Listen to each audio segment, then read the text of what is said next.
Let's get productive. I like it. What up? D-Row, Dre, J Perk. Let's see if we actually get to. We'll see. We'll see. Most likely not. Full speed productivity. All right. My limit is 12:15. Okay. So 12 right now it's 12:07. 12:15 is when I'm going to start my first video. So that's 8 minutes. I'm giving myself 8 minutes, and that's when I'm starting my first video. I'm gonna go ahead. I'm gonna get it loaded up as well. Okay. I'm gonna get it loaded right up. Also, and we're ready. We're prepared. 8:15. 12:15. I mean 12:15. Echo. What up, Flood? We are not.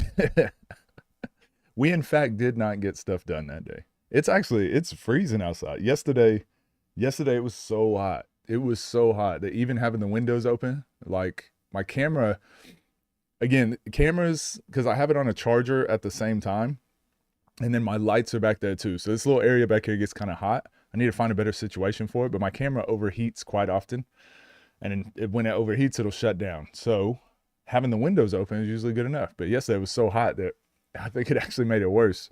So today should have no camera malfunctions because it is boiling. Or it's cold, freezing. Brain is backwards day, upside down day. 18 minutes and then we never looking back. Well, yeah, we need so I need a couple emotes. I'm gonna take some notes real quick because you guys have been saying I definitely need y'all help me with some emotes that we need. So like for channel memberships, I've got some people that have been members for a year or certain months or whatever. You get like different emotes or you get different badges. So I need like different channel badges. I need some cooler ones I need to add to. I also need channel emotes. And the reason is we definitely need to switch the crowd. Yes, switch the crowd 100%. We need that emote. We also need full speed. Like full speed right, full speed left. Those are easy ones. Yeah, let's do both of those. Full speed right, full speed left. We need what else? It's me. What about it's me? Pep dropped the Austin versus Porter game. Yeah, we're probably gonna watch that. That's gonna be one of them we watch today. Eli, Wade, what's up? Seen the Boog versus Vern game? I know. So tomorrow, I'm likely not gonna stream. I told you guys this Thursday all the way to next Tuesday. I will not be streaming. So tomorrow will be our last stream. Tomorrow we will cover as much of the OTD games and cards that's announced. We will cover those up to tomorrow. Nas internet beef today? Yeah, first video we're gonna watch actually. It's the first one on my list. Cool either way though. I like the breakdowns and the yap sessions. Yeah, I appreciate you. I think a lot of people can't understand like how do people just like listening like to this dude talk random basketball stuff. And I'm like I'm telling you, there's a crowd that just likes to talk basketball. We just get to random stuff. We never know what we're gonna cover. Some people like that. Rob shots. Yeah, that could be one. I like that.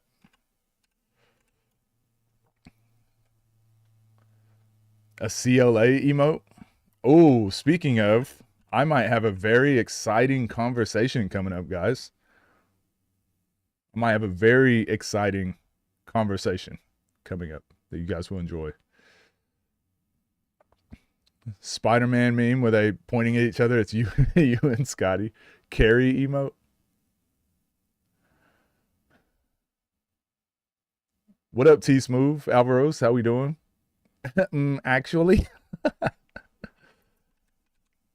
that's always one of my favorite sayings. I probably use that once a week in my real life.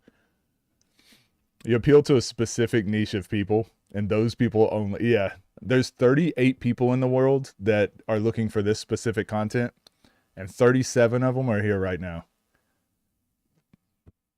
What are my thoughts on the Knicks beatdown yesterday? I mean, it's similar to it. To me, it's just another example of why we shouldn't have East versus West anymore. It should just be the top 16 teams in the playoffs. Like I feel like they've been needing to do that for like 12 years. Top 16 teams get in, and that's how we do our playoffs. That's how we do our playoff brackets. Top 16. With that being said, though, the Knicks, two things I think happened in the East and one of them is just a general thing that happens in basketball. The Knicks are deserving of being in the finals, obviously because they're there. But I just mean, like, people are saying like that an easy run, or the East is weak, or the Knicks are just such a random team. They haven't been there since 1999. Fun fact: since Jalen Brunson's dad was on the team, they haven't been to the finals. But the Knicks have gotten one step further every year, right? Like when you're building a team, when you're building a championship contending team, it doesn't typically happen in just like a 1 year. Like, oh, we have this player, now we're going to the finals. It typically is a buildup over 3-4 years. The Knicks have gotten better over the past 5 years. They've slightly improved little by little. They keep adding a piece here, getting a different coach, finding a better fit. Like, they've improved, and now they're one step further to the finals. Like, yeah, okay, this makes logical sense for the Knicks. On the other side of that coin, though, the East is extremely weak, and so I don't want to take anything away from the Knicks, because I think they are, even if it were top 16 teams, they would still be one of the 4 or 5 teams like fighting for that final spot, right? Yeah, the Knicks did what they're supposed to do. They took that next step. Some of the other teams, like the Cavs, for example, this was the Cavs taking one step. They got one step further. They added another piece in James Harden. I just believe it was the wrong piece. It's just the wrong piece. James Harden is not the guy that's going to take a really good team to a championship contender. So, yeah, they need to figure out what they're doing there. I don't even know if they have any room to move pieces around. But, yeah, James Harden was really disappointing. Really disappointing. What up, Ghost? Freaky Friday emote. Freaky B. 0.5 emote. Yeah, I like that one. What did Scotty say about your video? I was in the VC, but I wasn't there at the beginning of the convo. What did Scotty say about my video? What video are you talking about?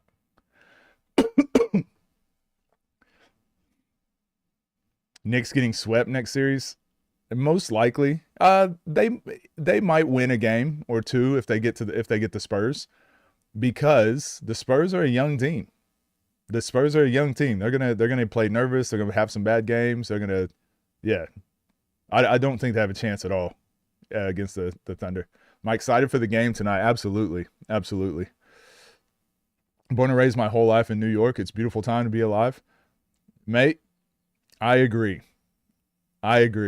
Even though I'm not a New York fan, New York Knicks and NBA basketball is like, like, they go together so well. So the fact that the New York Knicks are back in the finals, I think it's good for the NBA. I think it's just good for basketball in general. We're not talking Knicks slander. No, it's not Knicks slander. I actually like the Knicks. I like Jalen Brunson. I like the story between the 3 Villanova teammates. I wish Dante DiVincenzo was still there, but yeah, I love it. Big throw in game 1 for Cavs spiraled into that. Yeah, for sure. Losing a game that you were in control of can definitely knock the wind out of you, but still that's going to happen. Every team that wins a championship goes through those. You know, you lose a game you're not supposed to, or you have an injury, or everyone's battling adversity at that point. So the fact that it just spiraled into the team imploding and hating each other, like, they were pretenders.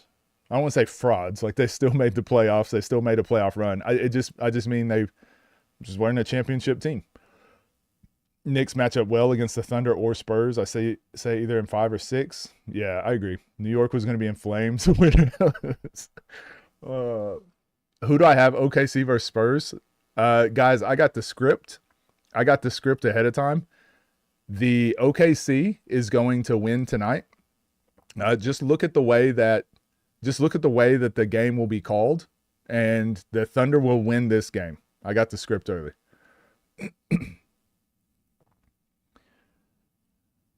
Knicks are up on the Spurs in all games they played. Yeah, but also Wemby, it's hard to count games through the regular season because Wemby is on like weird minute restrictions. He'll play as much as he needs to in these games. Same could be said about OKC and Spurs. Well, it did happen with OKC. OKC was beating the Timberwolves. They lost to the Nuggets and they lost to the Timberwolves. What was it, back-to-back years? And then it took them losing to the Timberwolves to understand, like, hold on, there's another step we still need to take. Was it the, yeah, it was the Timberwolves. Or was it the Mavs? Was it the Mavs or was it the, yeah, it was the Mavs, my bad. I think it was the Mavs and then the Nuggets.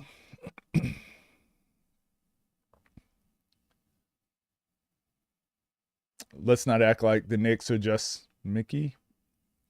No, they're better than they were last year. Last year, they were only their starters. Tom Thibodeau wouldn't rotate. He wouldn't play more players. And that's what capped them in the playoffs. But they've figured out their rotation problems now. Talk about the recent comments he made about your summit video. Oh, no. I think what VC was that? Was that when I was in the TNC? I went into TNC and had a VC for people to, talk about my video and what they had complaints with. So that all got cleared up there. Gave Wemby problems. Y'all are insane to think the Knicks don't have a legitimate chance. They obviously have a chance. Switch everyone. Why don't the Knicks have a chance against the Thunder?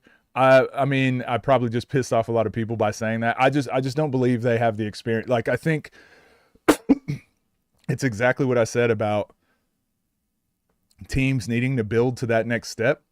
The Pacers getting to the finals last year was like that next step, and then their team kind of fell apart with Tyrese's injury and all that and all the trades.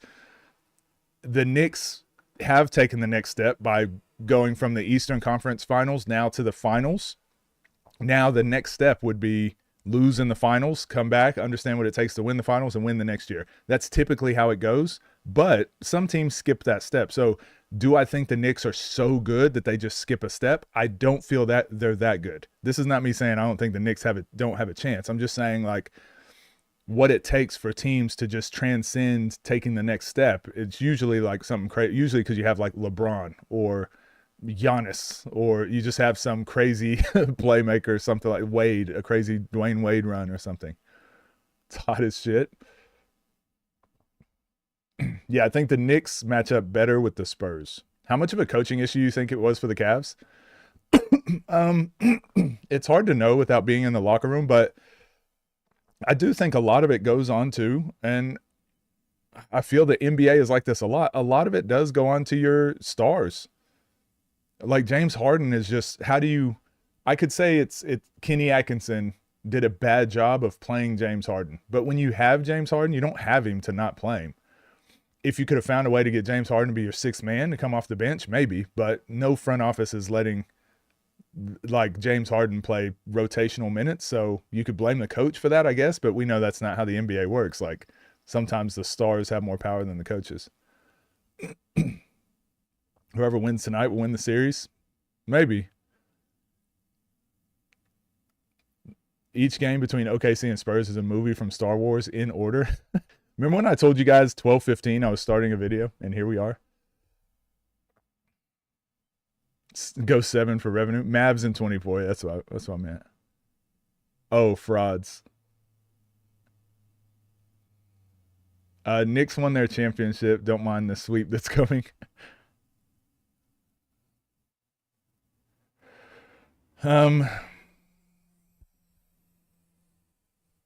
James Harden's energy was wasted guarding Brunson, but I mean that's part of basketball.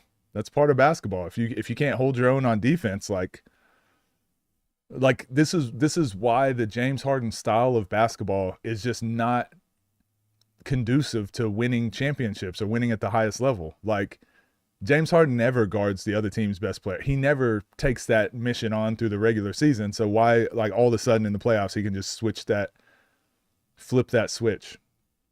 Switch that crowd.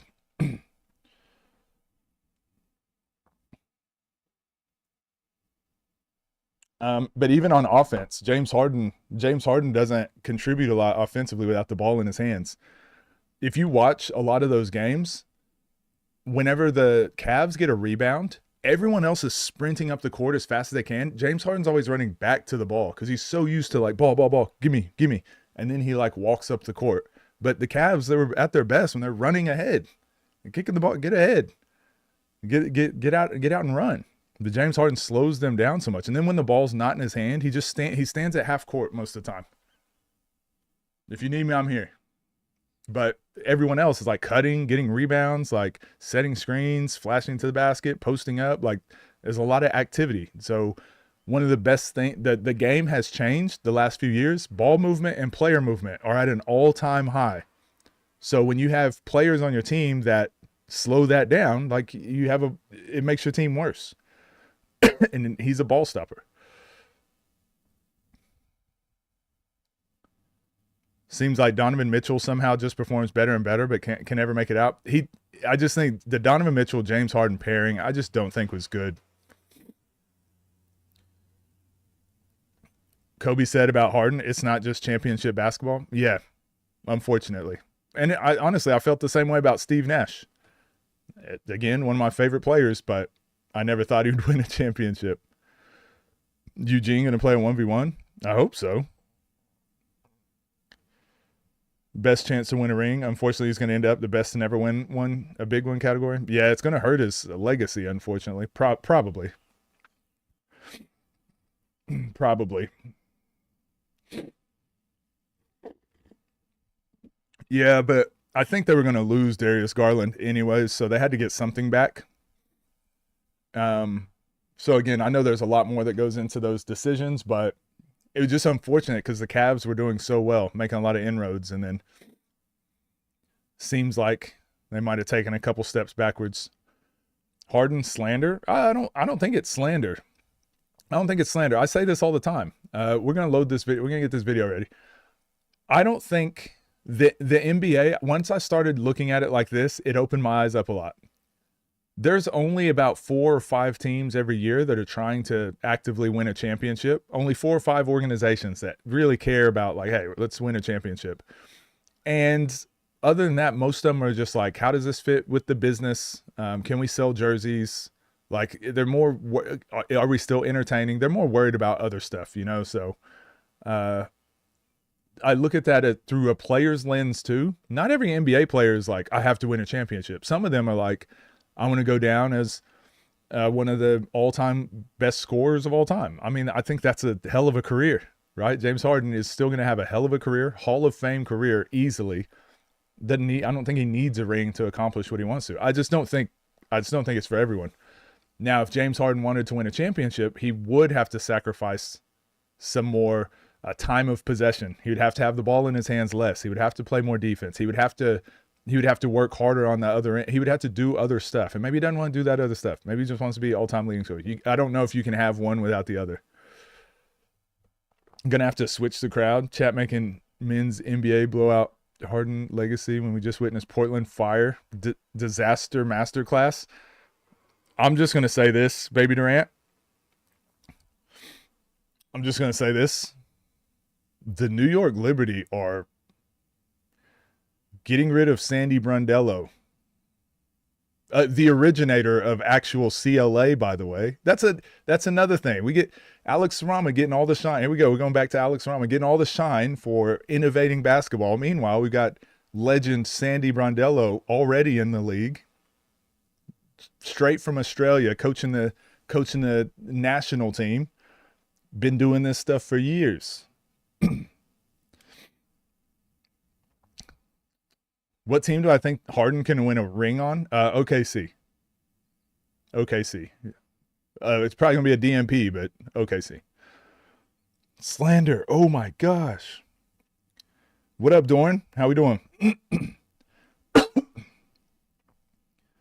I'd rather be an all-time scorer than ride the bench and get a ring. See, that's what I'm saying. There's a lot of people. So I've asked this question a lot, and I'll leave you guys with this question right before we hop in this video. Rage bait successful. I'll leave you with this. I would you rather be would you rather be Robert Ory with, I think he has 5 rings, right? Would you rather be Robert Ory, Big Shot Bob with 5 championship rings? Would you rather be Allen Iverson, no championship rings? Which career would you rather have? When I hearing this feedback is always interesting to me. You could tell a lot about a person, but I'm kidding. But there's no wrong answer, by the way. It's just interesting to see what people value. 7 rings. Okay. Yeah. Would you rather be Big Shot Bob or Allen Iverson? The answer.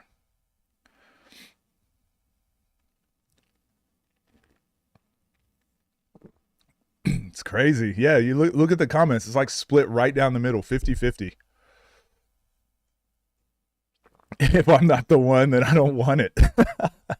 That's what I'm saying. So this is why, like, I always look at basketball, the NBA anyways, I always look at through that lens. Not everyone's playing to be the best winner. Not everyone's playing for that.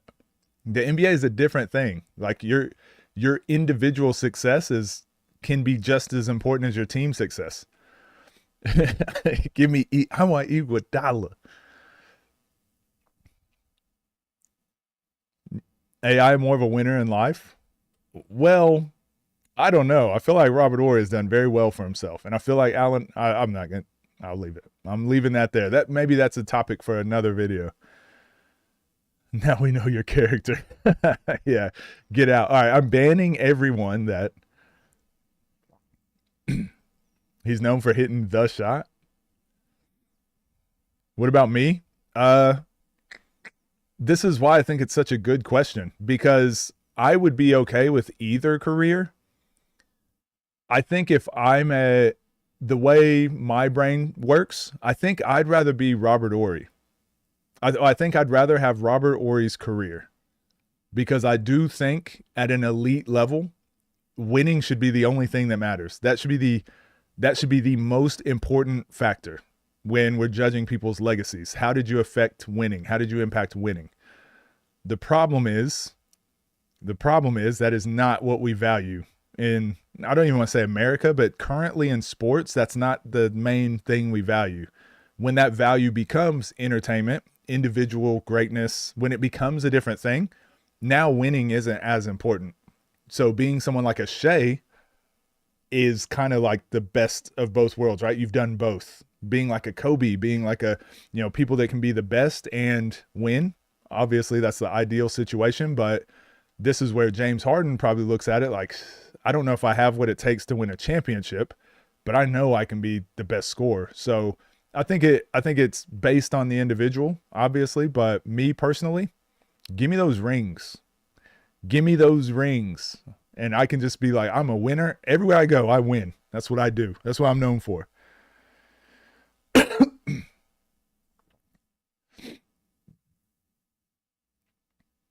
I'm an egoist for real.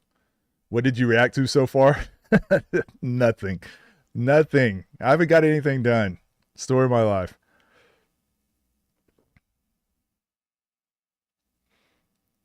Allen Iverson would choose if you didn't know you were talking about him. If you know what I'm asking, I think Allen Iverson would prefer to have his career.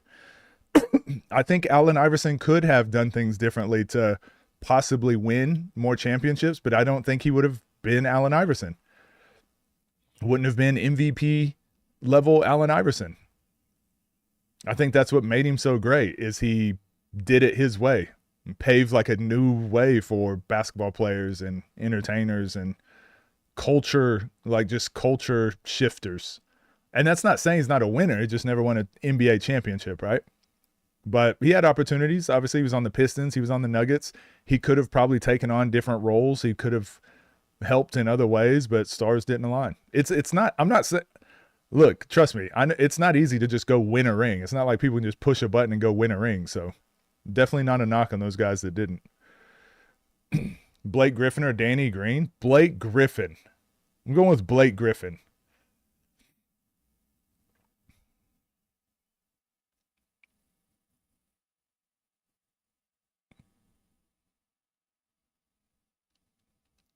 just makes being the leading scorer makes basketball more fun. Yeah, you know, some people say that you were never the bus driver, but I also realize, you know, people like a Scottie Pippen. Like, look at how it's crazy, right? Scottie Pippen he'll be one of the top 50 players of all time. But no matter what credit you give Scottie Pippen, you will always have him tied to playing with Michael Jordan. And now you look at Scottie Pippen go on these talk shows and these world tours afterwards, and he hated it. He hates the fact that Michael got all the shine. He hates it. And it's like, damn, maybe that sacrifice wasn't worth it. Maybe he would have been better off going and playing by himself and being a team. Tracy McGrady. Maybe being a Tracy McGrady would have been better for him. But then listen to how Tracy McGrady talks. He never won a ring. And what does he say? Well, if I had Shaquille O'Neal like Kobe did, I definitely would have. And it's like, you know what? I think no matter what you pick as a player, you're always going to want, it's like rappers and basketball players. They all want to be each other. I feel like that happens in the NBA. T-Mac is like, well, I never won because I didn't have Shaq. And it's like, well, Kobe did it multiple times. He did it with and without Shaq. You know, Dwayne Wade had success with and without people, you know, but T-Mac didn't. But a lot of people are like, man, T-Mac was the guy. I get me included. He's my favorite player of all time, but it's not because he was an ultimate winner. So yeah, some people, Vince Carter was amazing. It just was never a winner like that, but one of my favorite players ever too. So yeah, there's a lot more that goes into it, and it's the psychology of it is interesting. Sports is a microcosm of the human condition. You get to see who gives up and who has what it takes to do everything to win. It tells you a lot about someone, which athletes resonate with. Yeah, true. I also don't think winning has to always come down to championship or bust. Yeah, I mean, Jaylen Brown said that, right? Jaylen Brown said his favorite year was this year. And it's because, and I look, I have a year. The reason I can relate to that is overseas, there was a year where we lost a lot of our big name players, right? It was like a big purge. We lost a lot of our veteran big name players because we underachieved. We made it to the playoffs and lost in the first round. So it just kind of blew up the team, brought me back, and really no one else. We started from scratch. So no one had us winning, like getting to the playoffs even. They didn't think we'd get to the playoffs. They didn't think we'd have a great year. And we lost maybe our 5 out of our first 6 games of the season. Like, it just seemed like we were the team that everyone said we would be. We were bottom of the barrel. And a lot of fights in the locker room, a lot of headbutting each other, a lot of fighting in practice, like cussing each other out. There was a lot of turmoil, and 2 or 3 people quit. Like, it was just not a fun year at the beginning, but at some point, I kind of pulled the Kobe. One of my teammates called me selfish. He said, the reason we're losing is because I'm too selfish. And he was complaining because he wasn't getting the ball enough. So I said to him, I said to the team, I was like, all right, y'all got it. I was like, I'll just play my role. And so I went into that game and I was like, I'm just going to pass the ball every time I get it. I'm just going to let them go to work. Every time I get it, I'm just going to pass. And we lost to the bottom ranked team. So how many teams were there? So we were 11, they were 12. So this was the bottom ranked team. And we lost to the bottom ranked team. We scored like 50 points. Lost to the bottom ranked team.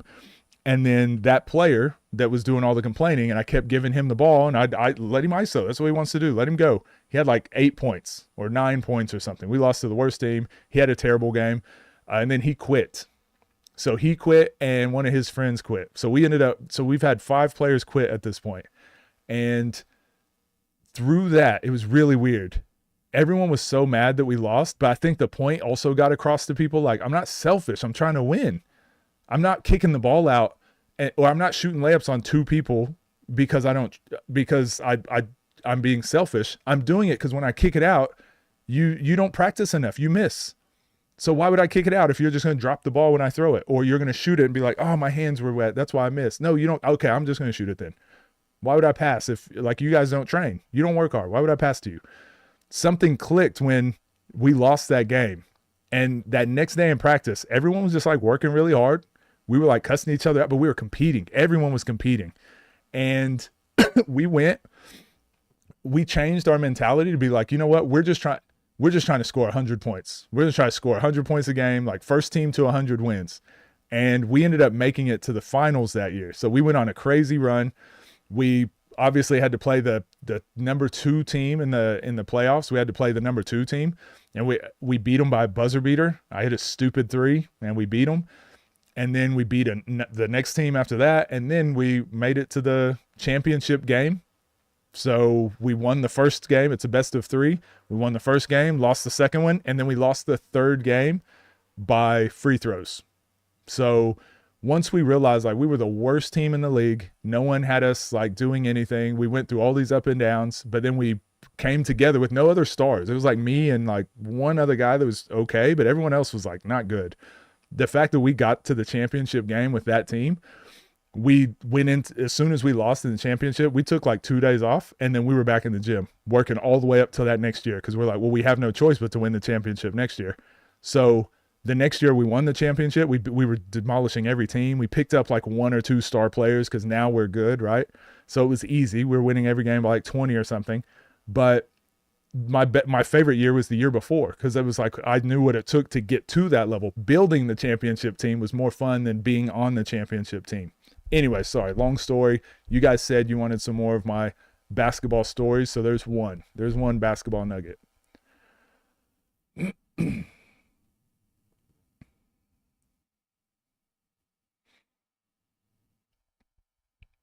T-Mac had a bad stretch of injuries. Yeah, but like a lot of people deal with those too, you know. He wouldn't trade his MVP for a championship. Yeah, I don't know if I would either.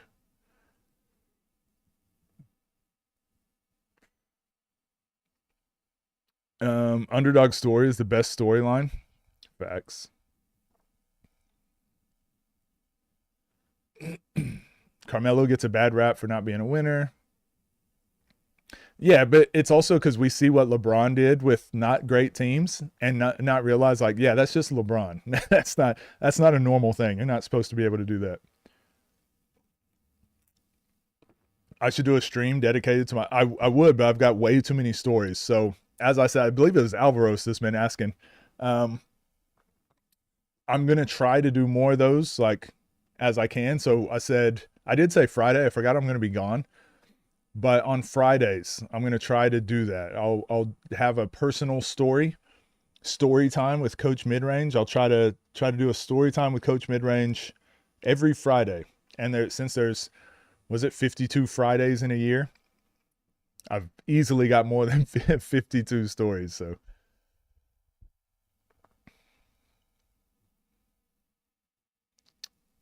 when you say guys were not good, how bad are we talking? When I say not good, I just mean like when you're, how do I say this? They were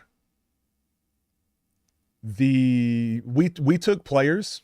We were a team that wasn't very good, and so we had to take players that instead of being like, oh, does this guy fit our system? Oh, he's a really good shooter. Can we use a shooter? Instead of taking guys based on that, we were taking players based on like, is he willing to pay his fees?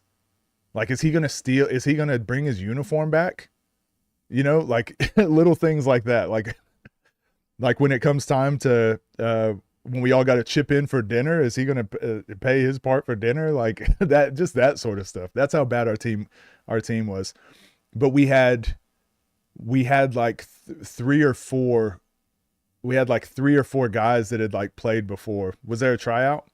Yeah, there was, but so I was in a higher league. So when I first went overseas, I was in a higher league. I've told you guys that story and stuff. And then I went to England and came back. So I was originally in a higher league, and my goal was, like I said, get back to the NBA. But then when I started looking around for I want to be here full time, there was some teams that would offer like you can play and coach. So like you can play during the season time, but in the off season you can coach. So that way you can actually be there year round. You don't have to go back home and come back and go back home. I was just over the traveling. I did that for 3 years, and like being back home and just being in Oklahoma and having to work out every single day and then go back overseas, I didn't enjoy that. So for me, I'm like, well, can I stay here? And so I started looking at clubs that could use more. I was like, I'll play, but I also want to coach. I want to do other things like in that off season. So I ended up going to a lower level. So when I went to that lower level, the club was not, they threw a bunch of money at me, but my job was also to help build them up and just be like, dude, y'all need to run your tryouts like this. You need to market, and you need to, like, the reason you're not getting players is people don't know when your tryouts are. You got to get a website, like just basic stuff like that. Got to get a website. You got to like run your junior program like this. And we should be taking our best junior players should be moving up into, and all that sort of stuff. 12, 15, he said. So it was just one of those situations. With a documentary of your career, could be sick. Yeah, maybe. What did you like about England career-wise and the country itself? My favorite part about England was when I was leaving. Leaving it was the most fun I had. All right, let's get into this video. First video of the week, by the way. What's up, gang? Hope you're doing well. We've got MacMan. MacMan versus Ken. Real quick, I just want to make sure the sound. All right. How am I doing y'all dirty? England was just, I don't know. England's something else. It's not no shade on England. It's just the fact that like my first year overseas was in Melbourne, Australia, right? It's like it was voted like most livable city in the world for like 10 years straight. I went from there to England. That was the problem. Should have went to England first. Should have played in Spain. I know. Redo that intro. Oh, I was reading chat and they were mad that I said 12:15. I'm an hour late.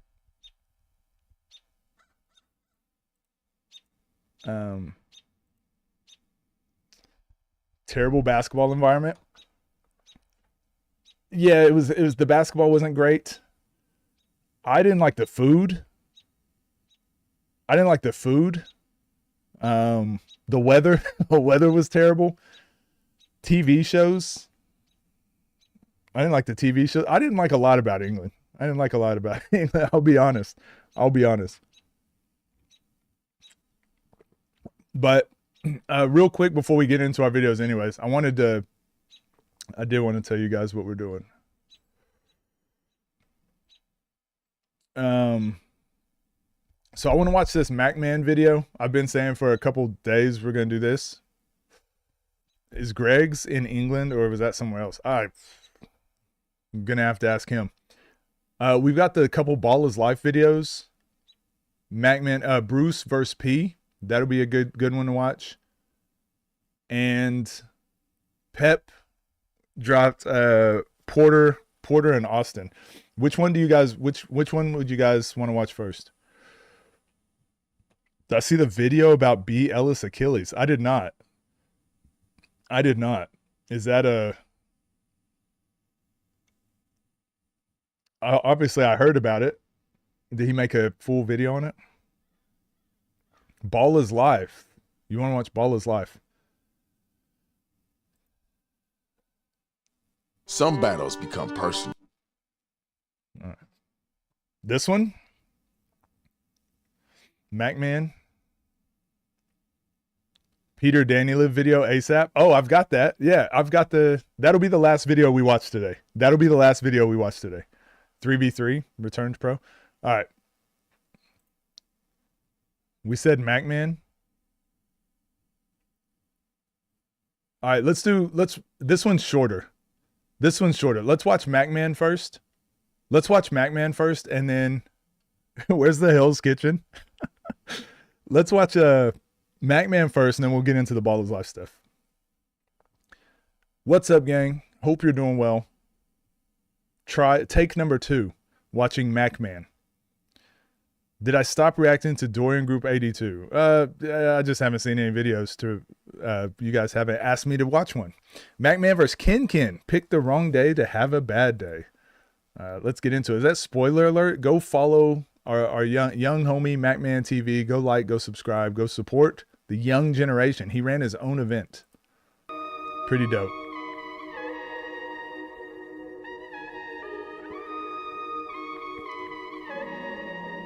Is this French Montana? Is this a knockoff version, French Montana?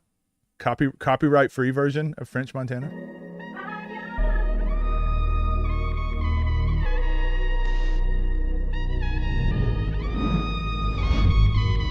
Or is MacMan going to copyright me? Is that the plan? I see what's going on here.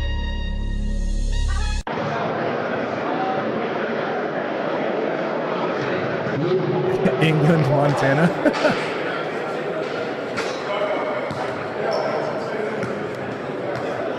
Let's get it. Oh. Hey.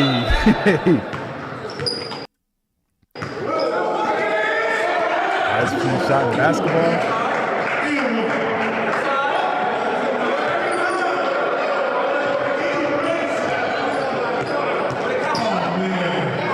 Oh. Hey, I'll be honest. These kids got better straight line drives than the most of the adults.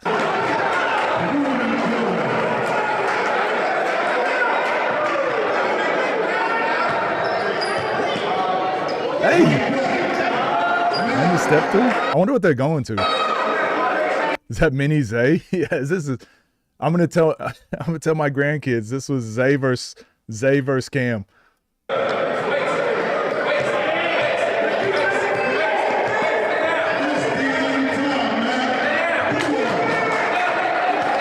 I've spoken about this before.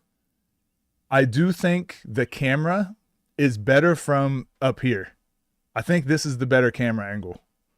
Just for those types of moments. We miss like anything that comes to the right side of the floor we miss. Whereas you'll never miss anything over here.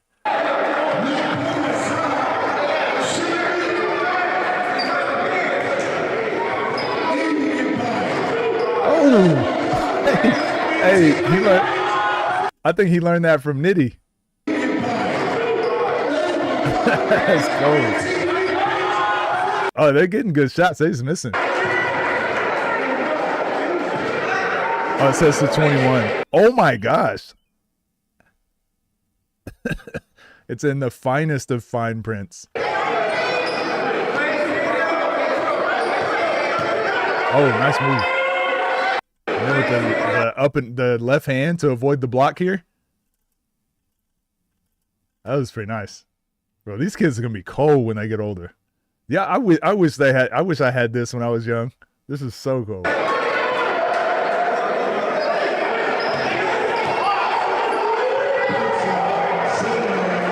Everything is through the elbows. Like they're doing really well straight line drives.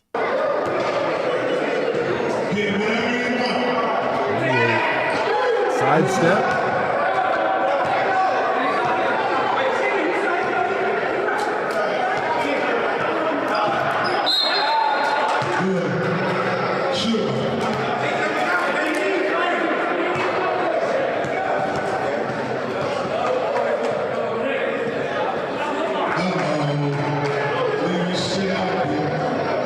Devastating as a kid. You get fouled and it's like, hey, go shoot a free throw. If you miss, it's a turnover.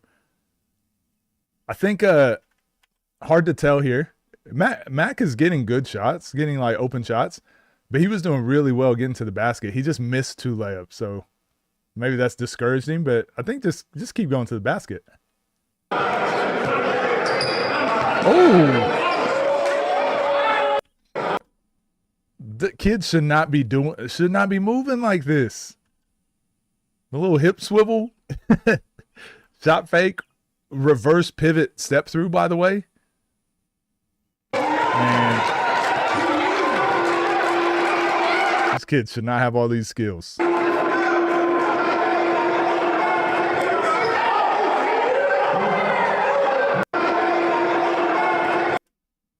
He got the little push off as well. Oh my gosh. Nah, this is stupid. These kids should not be this good.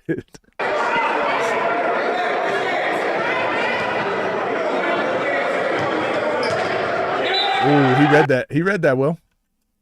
He was just slow on his spin. So I teach this. So I teach like when you do your pound dribble for a jump stop or for a spin, like you want to meet the ball as low as you can and take it with you. The lower you can meet it, like you reduce the opportunity for people to get their hand in there. A lot of people do their spins like this. They'll take a big bounce, and then they'll try to spin halfway. Like bounce, right before you spin or jump stop, you pound the ball into the ground and have that take you into a spin. So good move here. Something to work on. Some feedback from MacMan. Good move. And that was the right move. What up, Fox?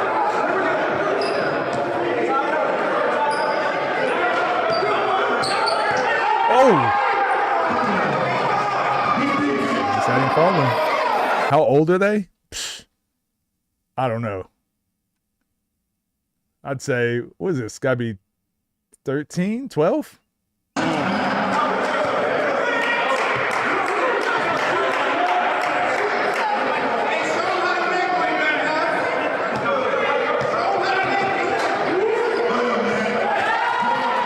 Well, he got the lat straight to the elbow pull up. He's done that multiple times. Oh my gosh. What are these kids doing, man?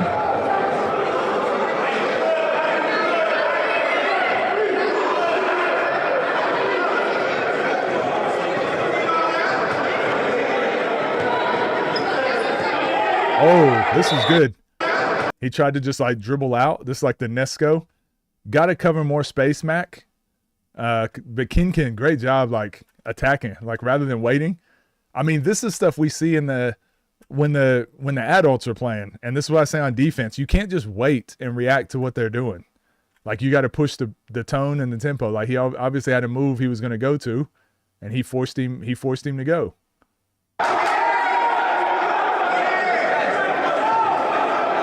I think this next play is when Kin punches a ref.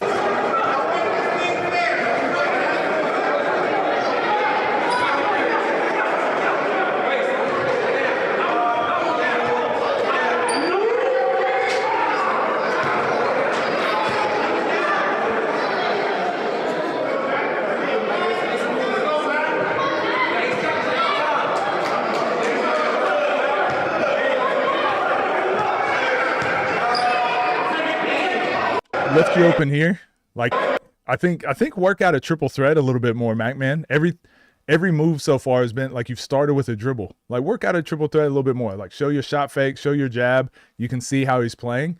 And then once you've tried those, then you can get into your dribble moves. But yeah, always see what they'll give you in triple threat first.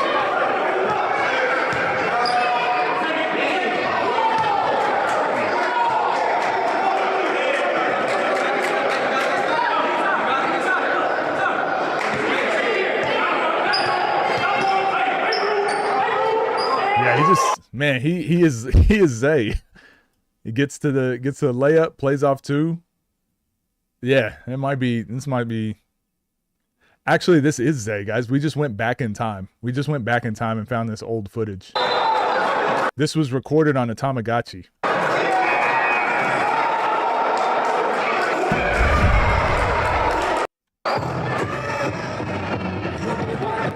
See, they're like, you have the hey man, you got the Kool-Aid, the bottle of Kool-Aid, the Gushers fruit juice.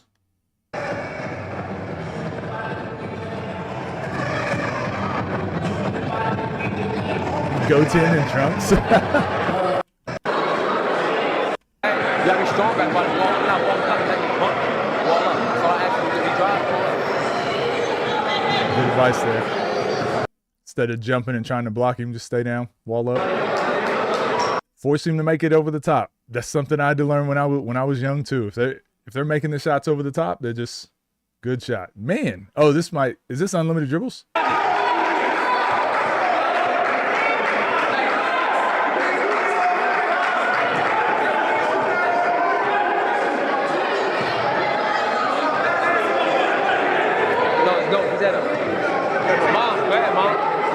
Dang, bloody nose and everything. Yeah.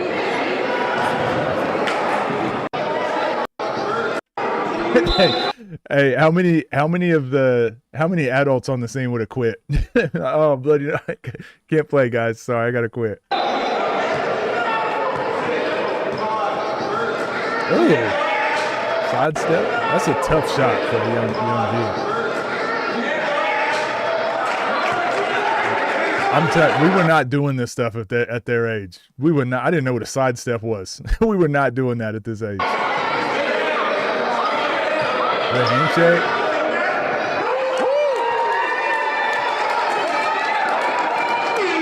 Oh, he forcing him left, and he going left. Damn.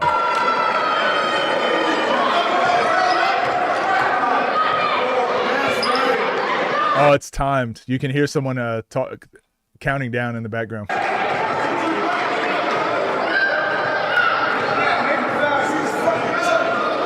To the cup. That was the same spin right here, right? So again, he goes to full speed right, and he just got to anticipate. Like right here is where Mac needs to understand, oh, I know what move to do now. Like he's gambling, right? His shoulders are turned and everything. This is where you do that pound spin. You spin off his back, he gonna turn in a circle or fall down. But Mac just could never get to it.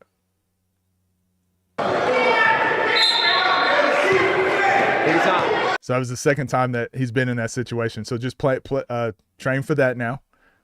I know you'll watch this. I know your dad's probably going to watch this, but just train that scenario. So that's one option they can do is shoot that gap and get the steal. The other one is they play straight up and you can bump them off their spot. So just prepare for both of those.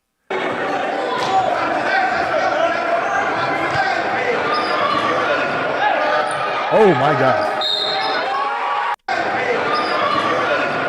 Behind the back, 0.5 seconds of freedom here. And froze him. And then full speed left. Oh my gosh. And then switch to the, oh, I don't think y'all understand how difficult this is.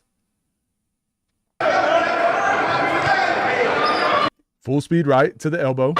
Okay. You got the little push off here. And it says contact. So 0.5 seconds of freedom. Hesitate. Onside step, full speed left. Gets to the basket, takes the contact, but instead of finishing with the left, switches back, does a layback to the right. Bro.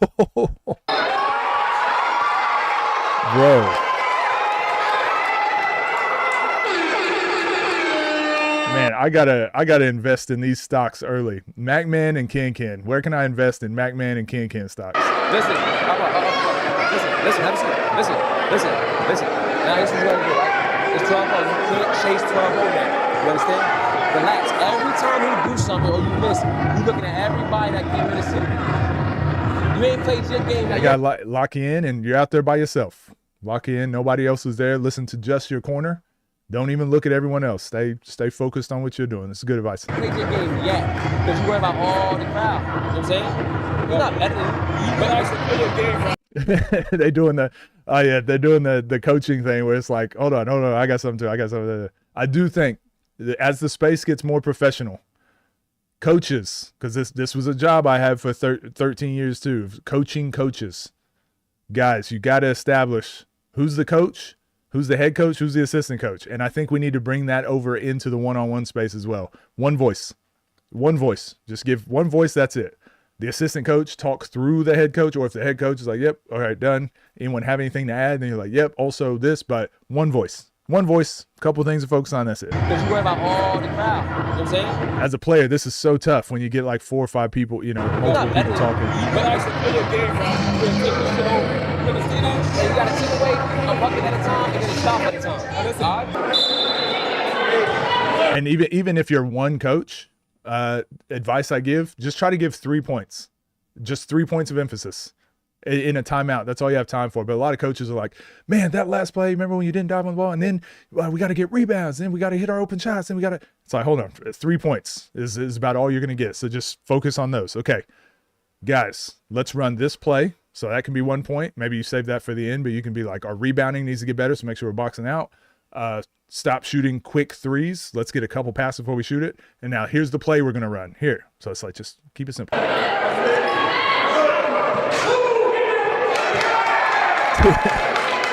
shooting for the NBA line too? Okay. All right.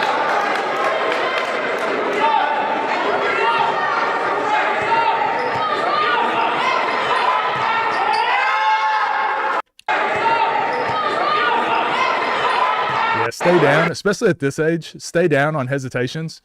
I would say at any age, but especially at a young age. Like if this kid, if he's hitting hesitation pull-up threes, like you live with it. Never lift out of your stance. Just always stay down and force him to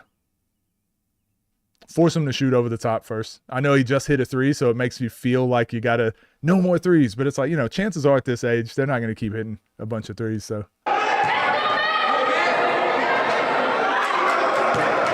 And I know this is going to be really harsh already. Shout out to MacMan for posting this and also just putting himself out there to play anyways. Both of these kids, this is incredible. But here's some harsh criticism, okay? And I know you'll be able to take this criticism, but you look like you've lost all your confidence these last couple plays. First couple plays, you're in your bag, all these moves, you look confident.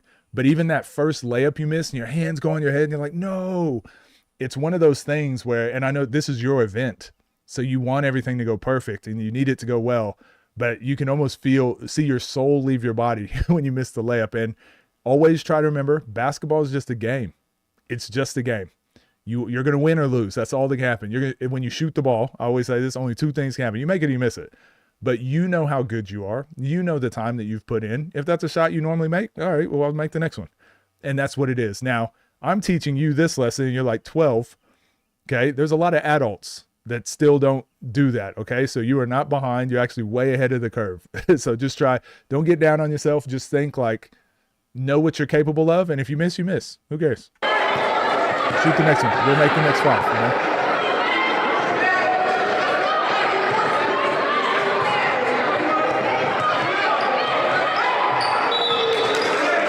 Good defense, sir. This hand check never gets called because it doesn't look like, from the ref's point of view, it doesn't look like you're really pushing or doing anything. This is a good hand check for a young player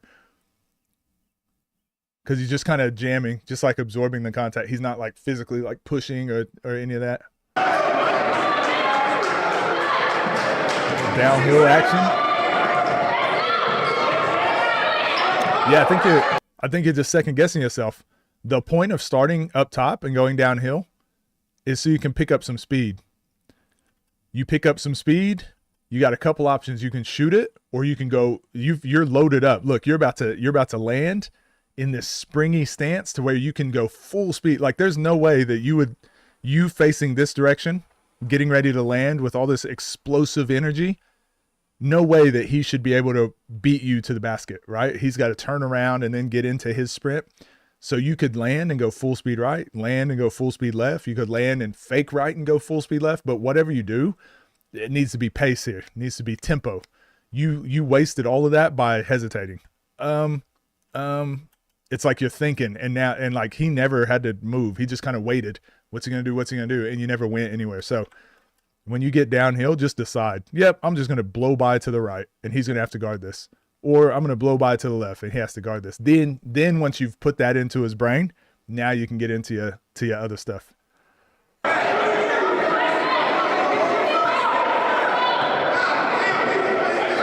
I like the defensive strategy though, keeping him left. Yeah, and the only thing here, when you force someone left, never fall for anything going to the right.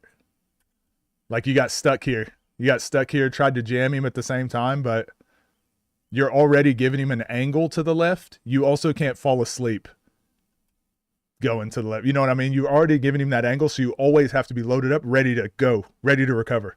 You always have to be ready because you're already giving him the angle. You can't give him the angle and then also fall for something to the right or get out of place trying to jam him.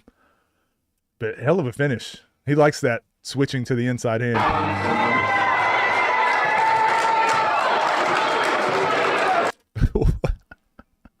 Wow. So even the kids are going to have to deal with even the kids will have to deal with those comments. Interesting. That's great. That's really cool. It's really cool.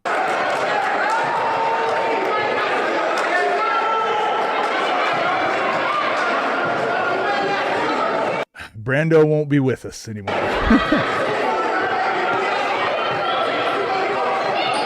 Oh my gosh.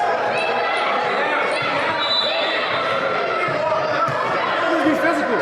That's it. That's the thing that you knee. Good defense. You So bad defense, you can't it's so score. weird. It's so You weird. bad defense, you can't score.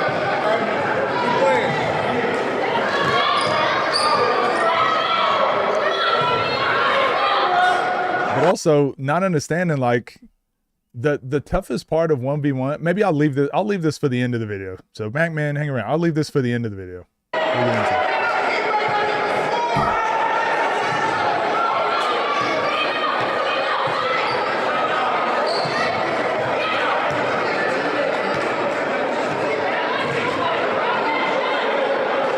Watch Kel versus Keon. I feel like I did, or no, I saw that when I was in Detroit. Is it on YouTube?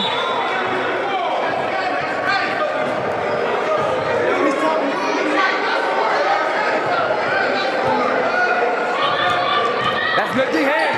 That's great defense.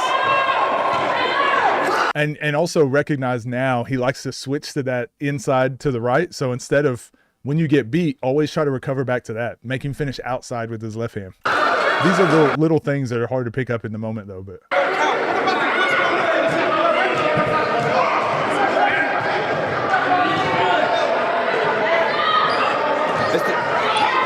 you playing, yeah, it's the confidence. The confidence has crushed him, and we could see when it happened early on missing that layup, you know. And you can see it now. Looks defeated already. But again, we've heard Frigga talk about how hard it is to run you guys remember he's running. This is his event. This is their event. They're putting this on. It's hard to run an event and play. We've heard Pep talk about this. We've heard Nas talk about this. Yeah, this is what's supposed to happen. Okay, so shout out, Matt. Okay. Listen. Get time as much as you can.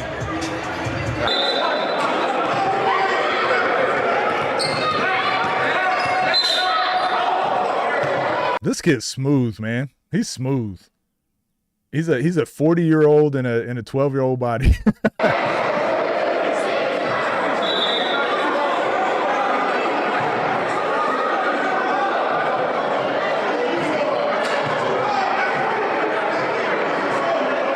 Yeah, he actually didn't get stopped going to the basket. You could tell he's just playing more east and west now, and he's kind of hesitating. Yeah, right there.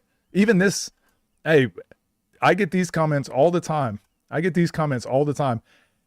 Coach, how do I keep from getting that back tap to happen? I don't know if I gotta say pause there, but it's just having a tighter handle, right? Like that ball being way above your head and back here, like that's how he got to it. When your shoulders are free and you see space to the basket, you're putting that ball out ahead and you pick it up and you go dunk on someone. Like that's the reflex you got to have. But I see adults, because he's trying to veer into him. You can see that here. I see adults deal with this same issue. So all these things are happening right now. They're learning. They're lessons. It's right there. It's right there. It's right there. In his pocket.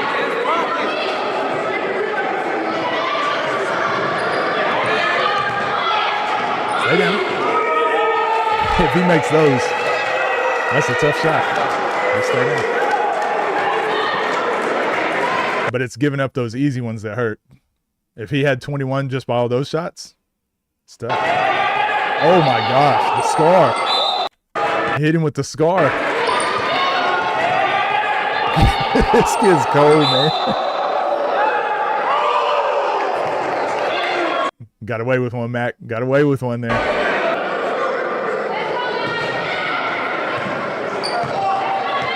Damn, that's right there. Hey, right there. This drive, that's basketball. That's basketball. This is where you should have been the whole time. That's how you started the game off, and just because you missed. But that's where your money is going to be made. If you want to go to college and play, if you want to be an elite scorer, like that's where your money is going to be made. Getting downhill, getting to that bucket. Not a lot of people can stop that.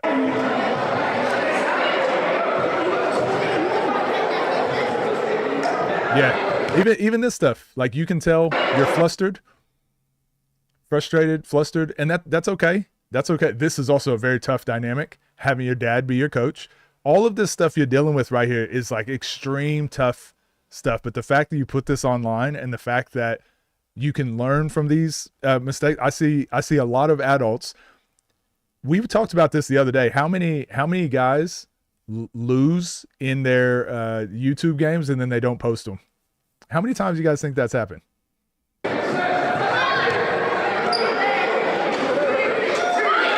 Splash.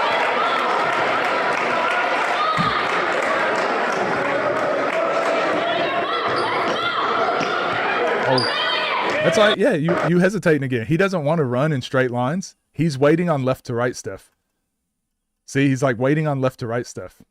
So more north and south. Every time you went north and south in straight lines, you got a good shot.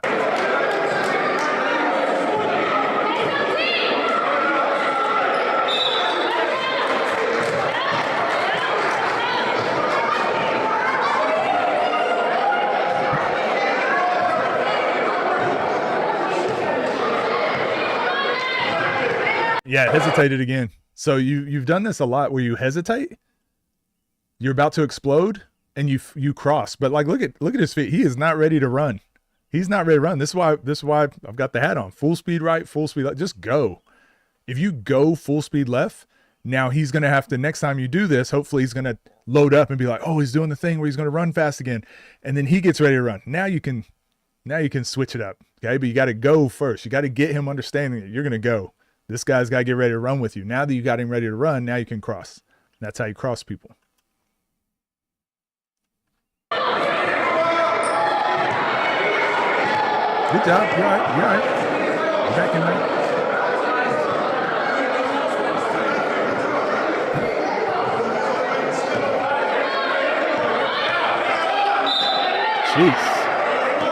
Jeez. These kids are playing physical too. Yeah, this next generation of ones players and just athletes in general. You're right. Hey, great game, man. Great game. Ken, cold. Lil Zay is cold. And Mac Man. Yeah, so what I was wanting to say,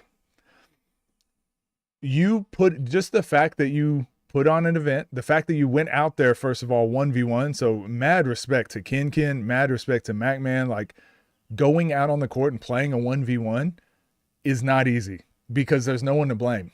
It's just you. So it's a huge ego check. And I know a lot of grown men that can't do that or won't do that. They don't want to get out there and bruise their ego.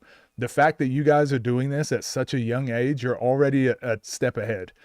The next step is all those little critiques and all those lessons, like the confidence thing being the main thing, trusting in yourself, all that sort of stuff. Again, these are skills that a lot of grown adults don't have. Like you guys see me on my channel talking about these things all the time. So the fact that you guys are doing this as kids, like it's amazing to see. And again, on top of that, you're going to get criticism. You're a public figure online now. You're going to get criticism and all the negativity, but just know, like, for every one negative comment, and I showed this on my channel, we were getting all those negative comments on the TNC summit video I did. We're getting all the negative comments on the Ball is Life breakdown I did. And then we went and looked at the likes and dislikes, and it's like 400 to 500 likes, and it's like one dislike. It's like one person. It's one person that doesn't like the video. It's the loud minority. So great job. I got no complaints, got no critiques. Obviously, all the little feedback that I gave you, all those situations you turned it over or missed a shot, just watch it like game film. I felt the same way watching myself, watching game film of myself early on. But then you get to a point where you're just like, oh, I don't feel the emotion tied to it. Just look at it and be like, yep, I was good at this. I was bad at this. And someone said it in chat, having that growth mindset is a skill in itself. Once you understand, like, I'm not perfect, I'm going to make mistakes. How do I get better at those mistakes? Once you get to that point in life, you're winning. You're winning. So well done. This was a great video. You guys go like, go subscribe to Young MacMan TV. And he does interviews. He does lots of interviews in the one-on-one scene. He has his own entire channel. So these guys are the future of the 1v1 space. MacMan is a future commentator, future player, future everything, future caretaker of the 1v1 space. So yeah, dope to see.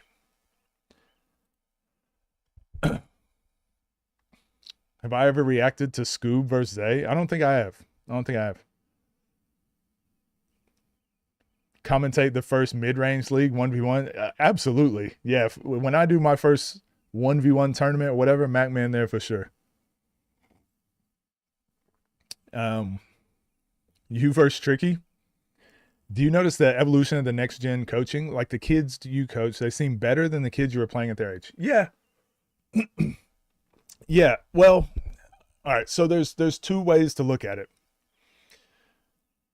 I coach all different. There's levels to everything. I coach every level of player you can imagine, right? Like really professional, this basketball is my life players, or also kids that just play for fun. I coach every level. But there are a lot of times where like I spoke with Archie Goodwin, and I was not considered, like I wasn't being recruited by anyone. I was on nobody's draft board. No one knew who I was. But like the first time I dunked it, I was like in 8th grade. The first time I dunked it, I was in 8th grade. And I wasn't considered a freak athlete. I was just a normal kid. I dunked in 8th grade. And I'll be coaching kids that are like high schoolers, seniors, juniors, and they can't dunk. And I just those types of things I always put into perspective that it's like some kids they just have better exposure, or they have better access or whatever, but it's really hard to tell like what kids are, how good, like, oh, back in my day, kids were better, or, you know, now kids are so much better nowadays than they were back in the day. It's just the game has changed so much. But one thing that I think is always valued is what I was just talking about, athleticism. Although Mac and Ken right now, skill level, insane. The handles, the step backs, the side steps, all that stuff is insane. But what set me apart was the fact that by the time I was graduating, I'm 6'6", and I can shoot, dribble, pass, and full speed right, full speed left, you know? So we talk about this a lot. Just because you can do more stuff and just because you have more moves in your bag doesn't necessarily mean it's going to be what gets you to the next level. So it's always tough to tell. It's always tough to tell. Plagiarizing my advice? Always. Oh, yeah, duh. Always, Fox. That's all I do. Ball is Life 1v1 roundtable discussion. Probably not a good React video, but what is that? I don't think I've seen that. How much did I average in high school? 20? Probably like 20, 18 to 20 probably. Dunked in 8th grade. I did. But, so this is why it's funny. I see this all the time. Like in my elementary school, I was the best basketball player in elementary school, right? Like, because no one was good in elementary. Then I went to like junior high. I was the best player in junior high, like, because no one else was that good. Like everyone has their own thing they're doing.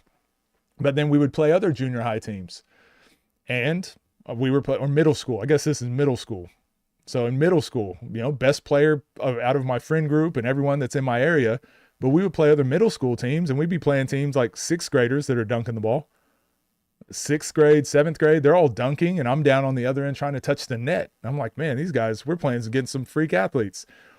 But then by the time I was in 8th grade and I dunked it, then like in my friend group, that was impressive. But out of like all the people in the city, like, no, I was not an athlete. Then in high school, our whole high school team was dunking the ball. But now I'm coaching a lot of high school teams that like they're trying to touch net, and I'm like, it's all like, yeah, it's interesting.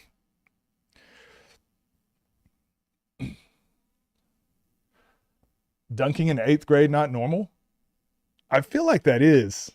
Again, I feel like that I was not considered very athletic. I feel like that's, if you're, depending on your height, I think a lot of athletes, like the first time they dunked is probably around that age. Yet Marcus Teague dunking in 7th grade, and he was shorter than I was. I'm sure he was shorter than I was. I knew a lot of people that were dunking 6th and 7th grade. I was, like I said, I was a late bloomer. Compared to my friend group, I was dunking early. But compared to everyone else in this, like, I mean, Blake Griffin, right? Blake and Taylor Griffin. Like, those are the guys I was playing against. Blake Griffin drop stepped it as a 8th grader. against our high school team. I think I'm a year older than Blake, I think. But in a game, he just drop step dunked it. And I'm like, man, I still need like a running start. I'm behind, but shout out MacMan for posting that. Little man just had the event organizer tax. Exactly. A lot going on. And you're in your home city, I think. You want to impress people. Like, it's a lot. It's a lot. Dunking in 8th grade is not... Baby Durant, can you now that you're here, can you let me know, is dunking... I feel like dunking in 8th grade is not that crazy of a thing. I feel like it is to normal... I'm sorry, chat. I don't mean to... I feel like normal people, like... That's an insane thing. But same thing, normal people think I'm tall. Whoa, coach, you're 6'6", you're so tall. And I'm like, what? On the basketball court, I'm like average height or short. Like I'm not tall in the basketball world. It's the same thing. Dunking in 8th grade, I think it's impressive to normal people, but I don't think any NBA player would be like, what? This guy dunked in 8th grade? Like, what a loser. Older Ball is Life video. Talking about ones? Yeah, I'll have to check that out. Just freak athlete. Literally one dude I know who's dunking in 7th grade, but he never grew. Depends on your height in 8th grade. I know a kid who's like 6'6", dunking in 8th grade, about to start his freshman year. Elite athletes are different. Brooklyn and see a middle school team throwing down shit like it's nothing. Hey, honestly, that's what I'm saying. I see kids throwing alley oops and stuff. Coach lore drop. Dang, we ain't normal. I am tall. 6'6" is and always will be tall. So I don't know, man. I'm not in the basketball world.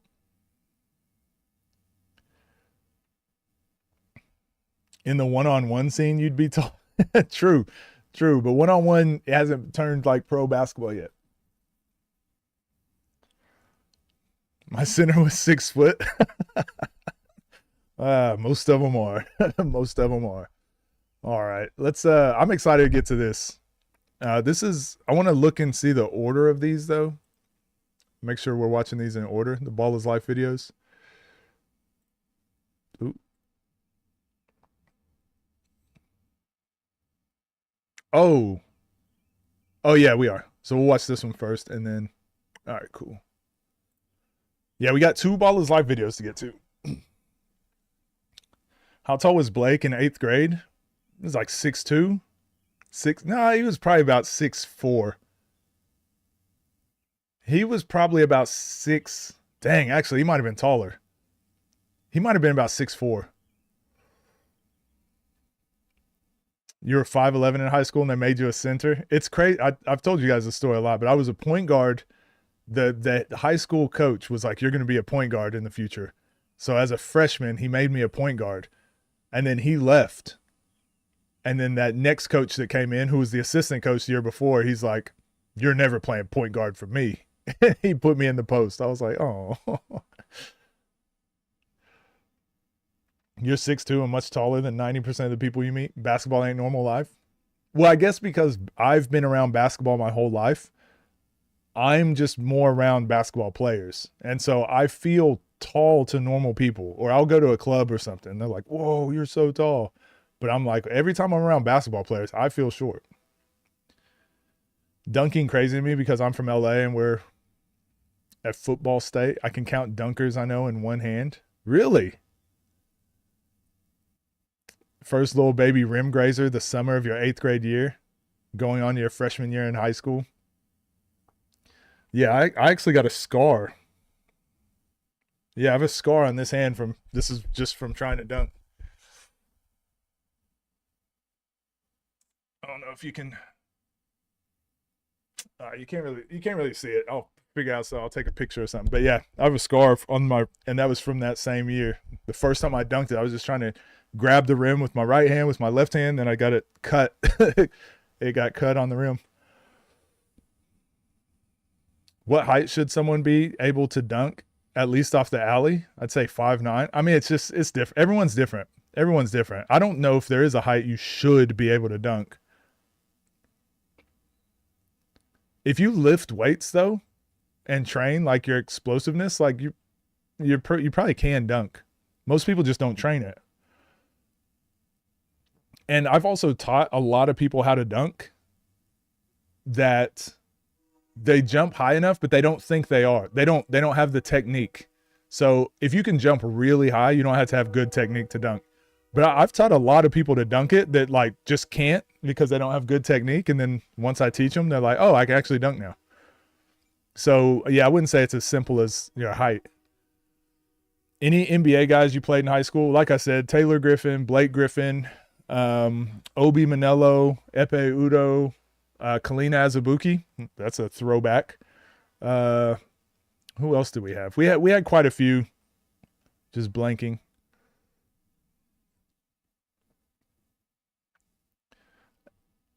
Dunking in 8th to 10th grade is kind of what you see. Dunk the first time you're 15. Yeah, I feel like that's normal. Yeah, I'm pretty sure Blake was about 6'3", 6'2", 6'3" in 8th grade. Oh, maybe I'm thinking 9th grade. I can't remember.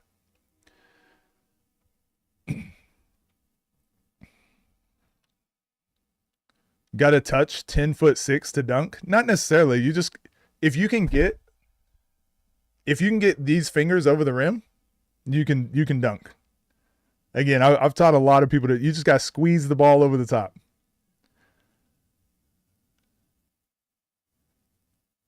Because as long as you can get the ball over, and then you can get that downward little flick. That's all you got. That's all you need. He's one of the videos of the shortest dunkers ever. What if you can grab rim? You can most likely dunk. Most likely. Most people just cry about genetics instead of working at it. In fact, I've seen so many people that have raw explosiveness but horrible mechanics. Yeah, because a lot of people will say, well, I can't palm it. But I dunked it before I could palm it. A lot of it is like one technique is throwing the ball into your hand. So taking your dribbles and then throw the ball up into your hand like this and keeping your hand on top. But that obviously you have to be able to get this over the rim. If you can get this over the rim, it's easy to dunk. I would say if you can get this over the rim, you can dunk in a game with ease. I can teach you how to be consistent and dunk in a game with ease. But other than that, you have to do that side step and just curl your fingers around the rim and get the rim grazer. That's much tougher to do. And you'll probably never dunk in a game.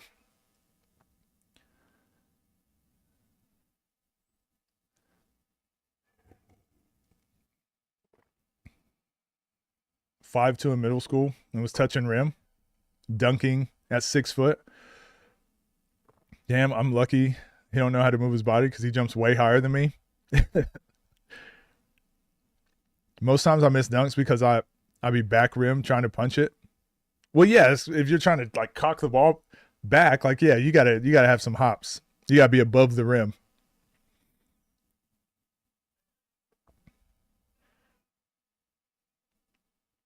Can't dunk on your own because of your grip on the ball. All right, now let's get into another video. What's up, gang? Hope you're dunking well. Get it, guys? Because we're talking about dunking.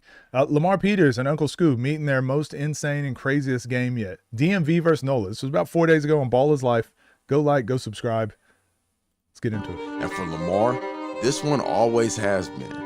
Because almost every time he stood across from the DMV, whether it was 1-on-1, 3-on-3, or any stage in between, the result has always felt the same. Ooh, I can't wait. An uphill battle. But greatness isn't defined by how many times you fall. It's defined by how many times you rise again.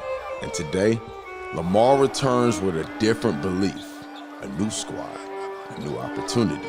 And he believes with the additions of Smitty and KB, it changes everything. Athleticism, energy, firepower. The missing pieces New Orleans has been searching for, but standing across from them, DMV, a team who is already headed to the finals, a team playing with complete confidence. Scoob, Zay, and Bruce. Battle-tested chemistry. And a standard of excellence they refuse to lower. To them, Lamar is still chasing something he's never been able to reach. But today, the story could change forever. Will Lamar finally climb the mountain? Or will DMV remind the world why they ruled this rivalry? New Orleans, DMV. A new chapter or an old tale? Crazy. We're getting these intros for every game now. Map can dunk? Yeah. cookies and milk. Welcome back to the channel and welcome to Battlegrounds Season 3. We are reporting live from the 6 out here in Toronto, and it's getting to the wire. Tampa's still 4-0, 3-0 DMV, 2-2 NOLA, 2-2, 1-3, 0-5. Whoa. Getting down. Is yet again playing against New Orleans. But I will running away with a lot of wins when they match up. But I will say this series, this Battlegrounds, we have seen a different Lamar. We have DMV versus New Orleans. Let's get to the floor.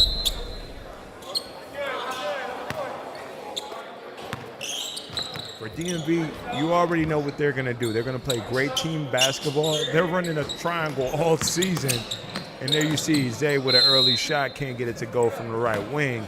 But when this team is firing on all cylinders, they're a scary matchup for any team. This season, they're at the top of the standings. They're looking to get their 4th dub this season. Zay, back iron against LP, the clear from Schmitty.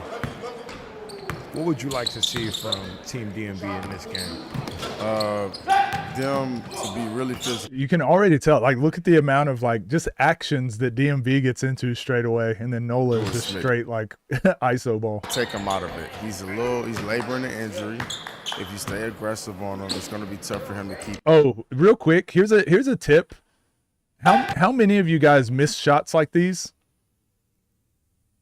How many of you miss shots like that because you don't know if you should shoot a jump shot or take a dribble to go closer to the basket? Remember, I had this criticism of Bino, and it wasn't necessarily pointing out Bino, but it's most people. It just happened to be Bino a lot of times because he finds himself in good spots. If you need to be like Zay, just put the ball on the rim. Just put the ball on the rim. Don't think about taking a dribble closer. Don't turn it into a jump shot. Don't take your time. Just push the ball up. It's obviously having touch, right? You can practice your touch a little bit, but just put the ball up. The worst, you make it or you miss it, right? But once you start overthinking and you take another dribble or whenever you do other stuff, just more variables come into it. But if you're ever in those weird spots, just put the ball up. Yeah. and then you can start becoming a player like Zay, as you can start repping that out. Well, now if I can just get close to the basket and I get a little bit of space, Zay's not thinking about shooting. He's not thinking about guiding the ball in. He's not holding the ball in his hands for a long time to get the perfect trajectory. Just put the ball up. Just put it on the rim. Just put it on the rim. And you'll realize your accuracy is your body is pretty good at just figuring it out. Just put the ball on the rim. See what happens. Put the ball on the rim. You'll be a much better shooter in those scenarios. He on goal right now, chat. Gets to the pull-up 3, left is short. LP deep 3. Appreciate you, Gaelic. What is it, Viroy? Am I saying that right? Is it better to try and use the glass in that scenario? That's what I'm saying. Don't think about it. Don't think about it. Just put the ball on the rim. If you want to put the ball off the glass, go ahead. Put the ball. If you use the glass a lot, then you should use the glass every time you can. But I don't use the glass a lot. So for me, when I'm just put the ball on the rim. Just try to make it. Just put the ball on the rim. Don't overthink it. Whatever you normally do, just do what you normally do. Working against Bruce. LP again. How many times should you shoot a shot like this? Again, I hate to go back. People are going to be mad at me because I take forever in my videos. But I do think this is a very important point I just see all the time. Let's think about the analytics, right? This is where analytics are good, and this is where people don't actually know how to apply analytics. Look at where Zay's at. Out of 10, how many of these shots do you think Zay makes? If he's just shooting by himself and he has a rebounder, how many of these do you think he makes out of 10? You know, like out of 10. 10? It wouldn't surprise me if he makes 10 of these, probably 9 or 10, right? He's probably 90% from here. Now, I think most players at an elite level should be 90% from here. You should most like 12 out of 10. Yeah. You should be making 90% from here if you're an elite level player. Why? Like, so let's get our pen out here. Again, this is going to be a really important, this needs to be a video in its own. So if Zay makes 9 out of 10 from here, How many do you think Zay makes from here? If he takes a dribble in and shoots from here, how many does he make from there?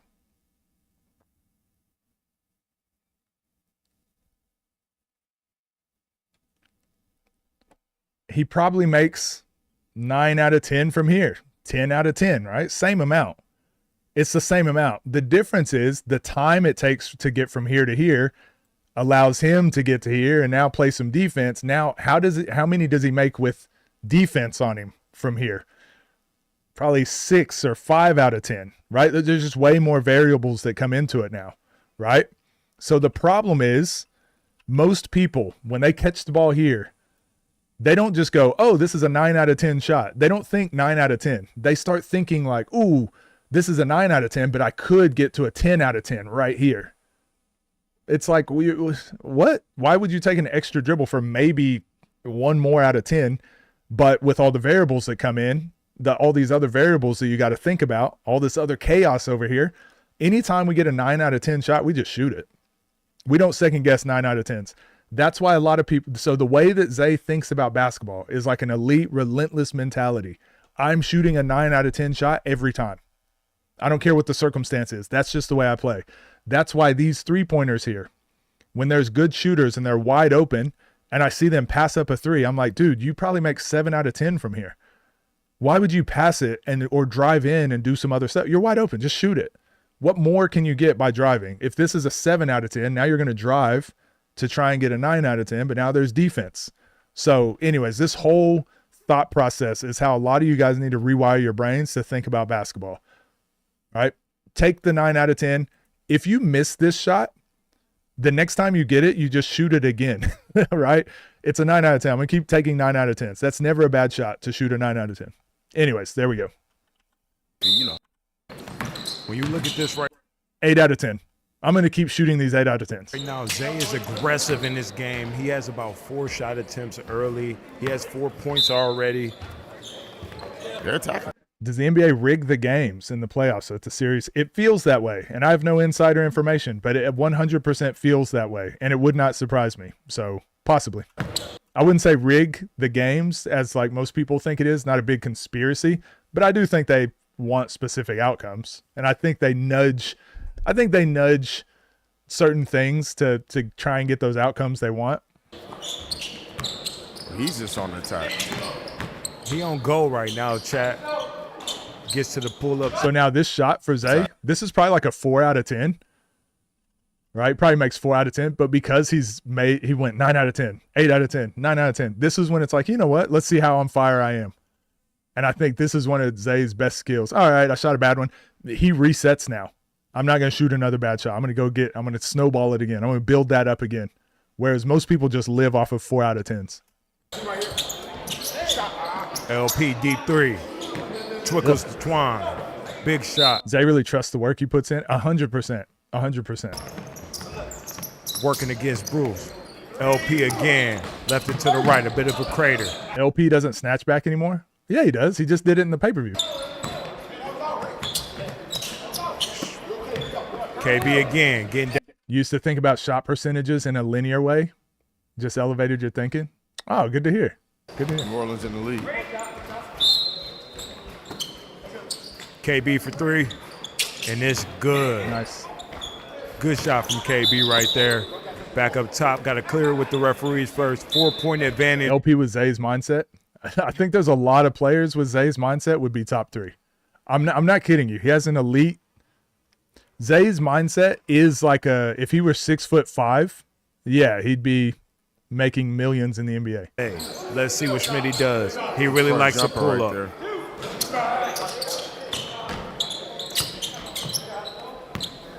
Haven't heard much from Bruce lately. Swings it over to Uncle School. Or school. He said, I can't miss. I can only step back. Uncle School with a 3. Protects the ball. Whoa. All right. Hold on. A lot just happened. Now Scoob's the opposite, right? Scoob's game is built more off of what we would consider tough shots, but Swings it.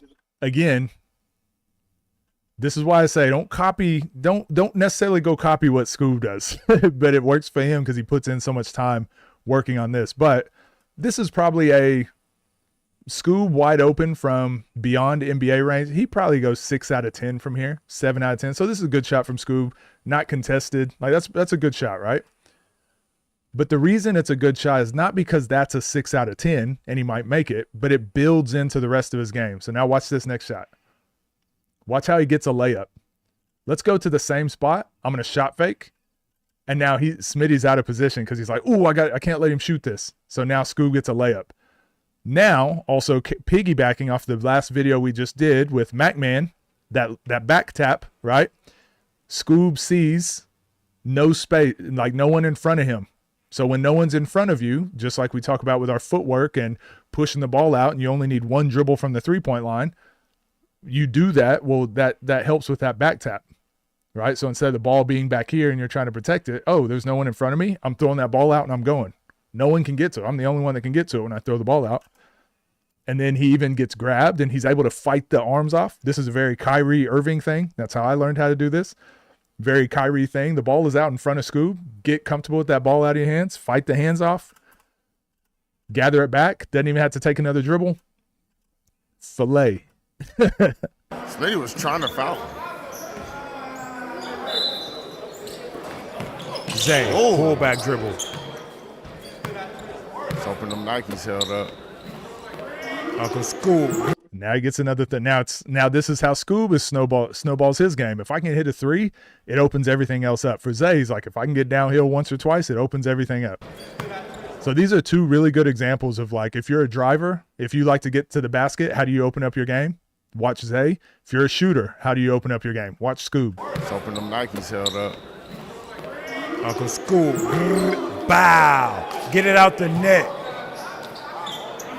4-point lead right now for Team DMV. They're really starting to get active.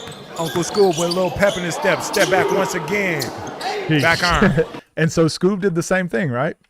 He took a 6 out of 10 and he made it. And then he got himself a layup, which was 10 out of 10, 9 out of 10. Then he takes another 6 out of 10 3. And he does the same thing that Zay just did. Ooh, let's see how on fire I am. Right? Scoob just took 3 very efficient shots. Now he's like, let's see how on fire I actually am.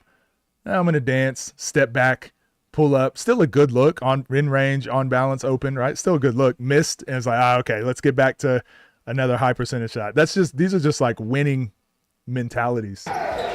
Good drive. That's a grown man finish right there from Smitty. We'd like to see this from them all season, but it's good to see it right now in one of the biggest games for them. LP. Can't get it. Whereas, so LP shot multiple of these types of shots, right? Dribble pull up, high contest. Again, I know he can make these, but that's probably a 4 out of 10. Whereas Scoob is trying to find 6 out of 10s. Bruce, 6 out of 10s. Yeah, he airballs 6 out of 10 times. Clear from KB. Oh, yeah. We know LP wants this matchup. Good Scoob pass. didn't peel. KB for 3. Miscommunication on Scoob and Zay there. Good job by LP. It helps. I know people don't. So I'll try to pause it a little bit less now. Now that we've got that out of the way, I thought that was a very important thing to point out. I'll try to pause it a little bit less now. And another 3-point shot gets it to go.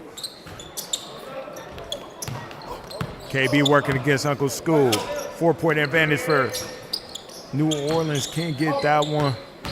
Clear from Zay. A little bit of a hop step. Found him another floater. He had 1 3-point early. Okay, yeah, he did. KB can't get that one. Zay pacing it out. Turn. Like he just trusts it. Keeps going to those spots and shooting those little 8 out of 10 floaters. If I can get to my spot, I'm gonna just throw it up there off the rim. Put the ball on the rim. Just put it up there. They've been playing through Zay all day. Zay with an in and out. Cross. Jumper is good. Now he's doing this. Tie ball game. DMV, New Orleans. Battleground Season 3. Late in the season. Zay. He did the same thing, right? Hit 2 shots in a row that were pretty open. Or he took 3 in a row that were pretty open. And then he settles and sees how on fire he is. KB's been on fire in the first half. Once again, Yeah, take the easy ones to build up and expand out to maybe taking one tough one, but then you always got to get back to being efficient. Can you take your guide KB on hand the off the attack. ball? Bump. Ooh. Good strip by Zay. Uncle School. Back to Zay. Over to Bruce. Good. I mean, everyone's different. It's up to you. My guide hand stays on the ball most of the time. I even thumb the ball a little bit. Right, Dev. It's a 1-point ball game right now. Oh. Zay getting to his spot. Left it short. LP not letting him get to the key. Schmitty gets to that midi pull up. No You good. got to give it to School right there. KB already has 5 threes. School. Nice walk through. I like that. Ugh. The Euro up and under. That was nice. That looked way too easy. Here we go. Uncle School with the ball against Smitty. Little Timmy going for the pull-up. Out of bounds on KB. And that's all done by Bruce's activity on the inside. Bruce with a nice three-pointer. Gets it to go. Is this the most explosive game we've seen so far? With just like scoring wise? Look how much time we have left in the video. What is going on?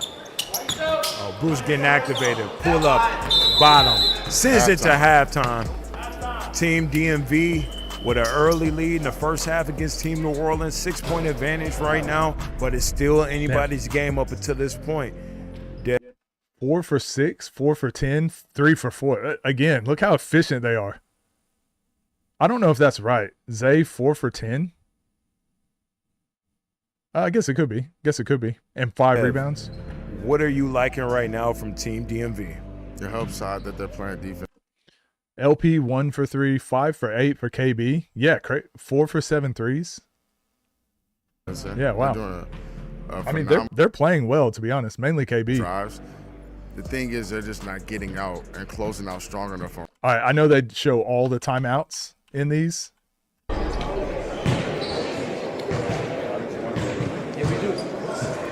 Keep going. Keep going. That shit ain't nothing. Yeah.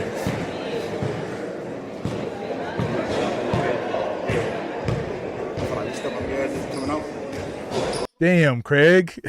Damn, Craig. Spoilers.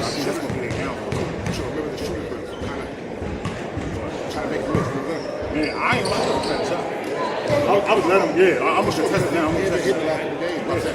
I look, he was like, shoot. What? Yeah. I'm gonna contest it first. Like that pitch from David Bell. Yeah. But he hit right now, so he got a comment. All right, yeah, there's In half. not a lot happening in the timeouts. This is the money half right here. Big game for DMV in New Orleans. Bruce with the pull-up, left it short. KB off the board.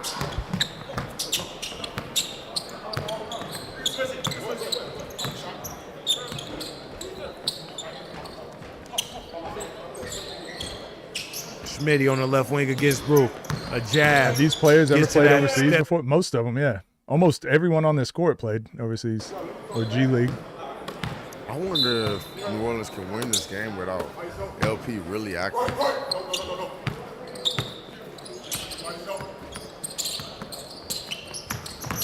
LP getting to the layup. Can't get it to go. Bruce.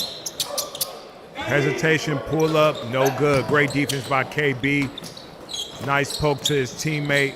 Over to LP. Scoop hustling.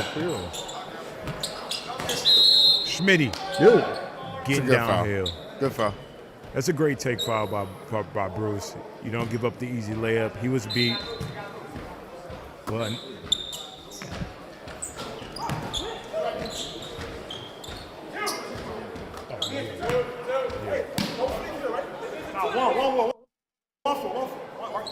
Y'all lame as hell. All right, Craig. Craig, just I mean, you apologize. Things were good. Now you doing too much now.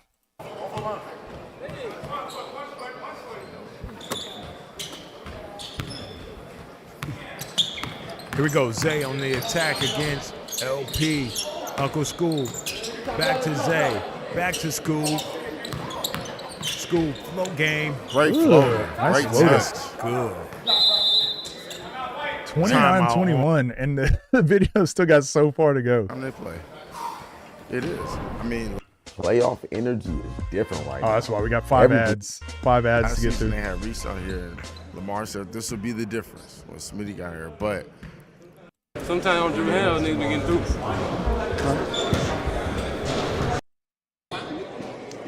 I gotta run one way. Go this way. Fans. I didn't tell you he was sleeping. He was following me, nigga. I just followed me. He didn't tell me that. No, wait. I'm trying to understand what's going on. Hey, how you doing? Should I shoot left floats the same amount? Scoob can literally be the Curry of the game. I don't nothing. Your chat stop talking crazy because I made a mistake. They don't too much. No, I'm just saying, like, you made a mistake. You spoiled it. No one banned you. No one timed you out, but people was saying, hey man, don't do spoilers and blah, blah, blah. So you learned, right?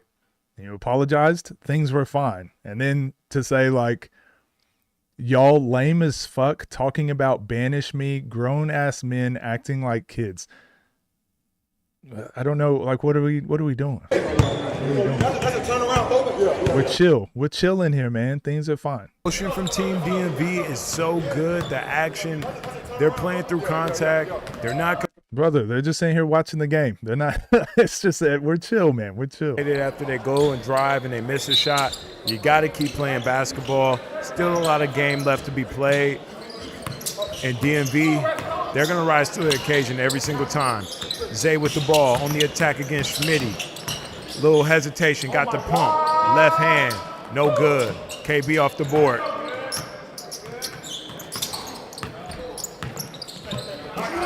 Wide open shot for LP. He rushed it just a little bit.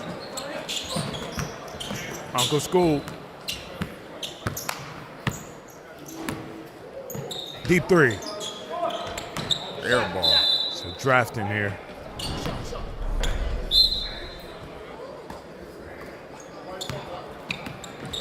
LP pull up three.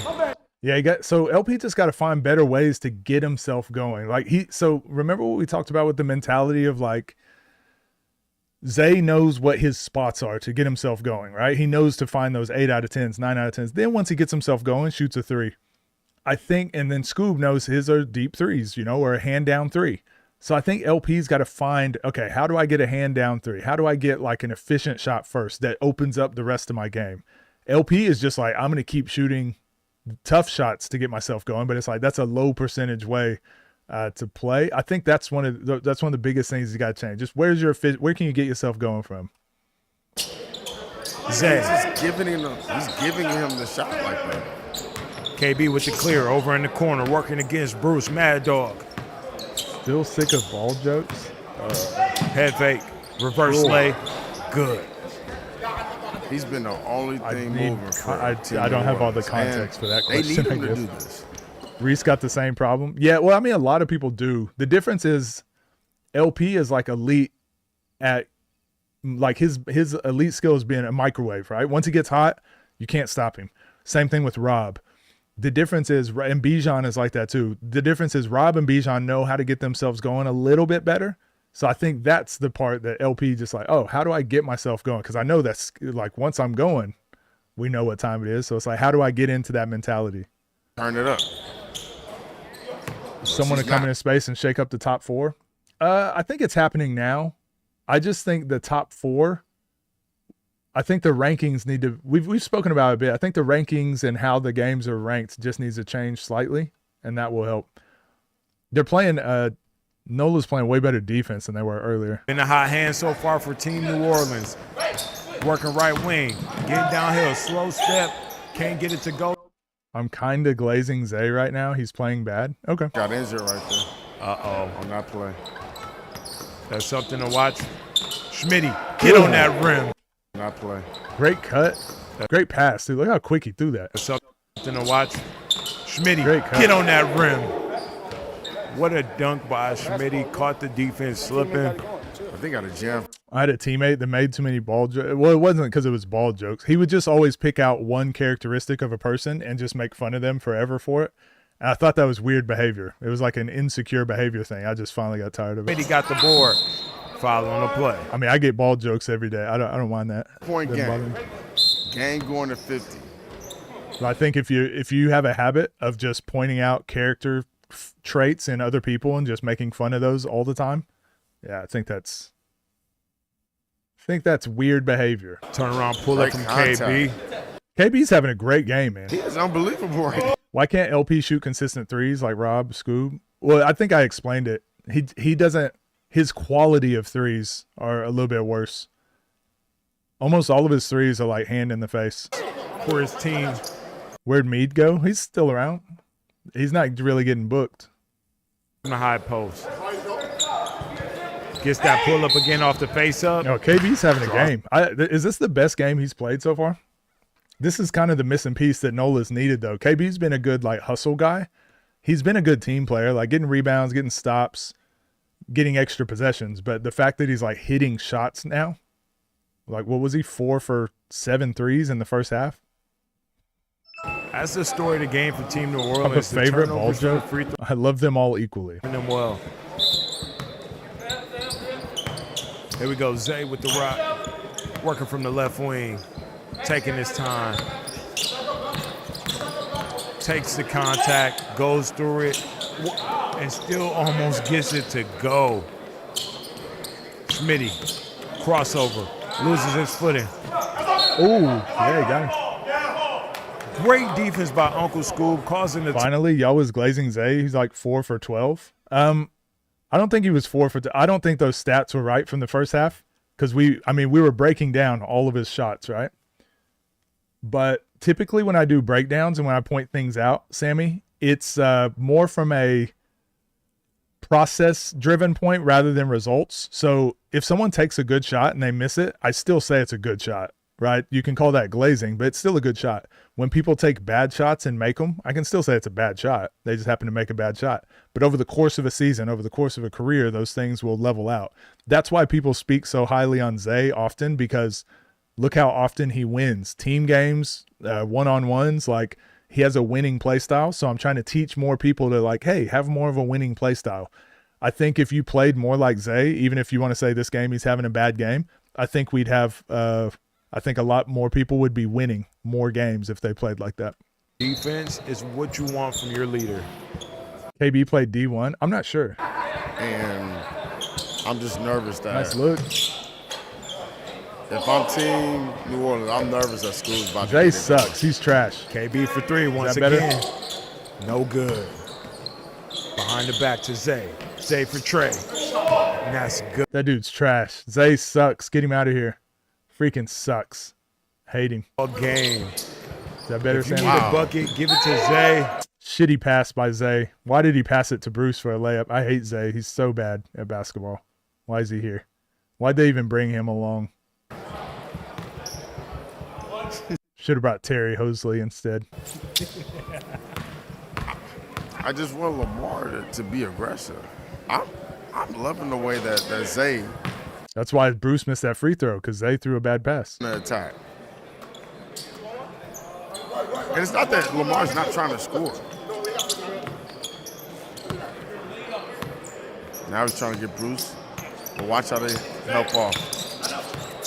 Oh, sheesh. Oh, my Hesitation. gosh. Getting downhill, gets to the floor. Should have kicked that one out. But, golly. Oh, my gosh. So, I've seen him do this move twice now. Maybe LP is adding stuff a little bit to his game. Maybe he's adding a little bit more to his game. So, we saw him do this against JT as well. And I don't know if I've seen LP do this. Maybe it's just me paying more attention right now. But the snatch back into a step back into a layup. He did that against JT. Golly. He just stopped on a dime. And I haven't noticed him doing that before. He would almost always shoot that three. Go through. Are you seeing what I'm seeing, Dev? Are you? I used to comment about this, but I just leave it alone. Zay with a back cut. Can't get it. Bruce over to Zay. Just the activity right. I feel like Zay has made significant improvements. Bruce on the inside. Pump fake. His shot has definitely improved. Now Bruce has to knock this out. He just missed the last one. Sometimes the more you get, you start to get that feel for it. Find the touch, find the power. Sound like a skills trainer right now. Terrible time. It's my goal. Bruce sees one go through from the free throw line. Pushes the lead. That's a slip. I saw that slip from a mile away because Smitty. No, so what I feel like what LP typically does, it's usually going to the left, right? Doesn't he usually go snatch back? And then he does this thing where his shoulders are turned sideways. And then he does what's the move I always say I hate, the little runaway dribble and then the little hesitation and fake, like the Dev in the lab thing. I feel like that's what he typically does. This and then the ball is life when he's going right. So he does his snatch back. He does his snatch back with his left and he's going to his right. So his shoulders open up to the basket and it looks like he's going to shoot, but then he's able to get like onside step. I feel like it's two different moves.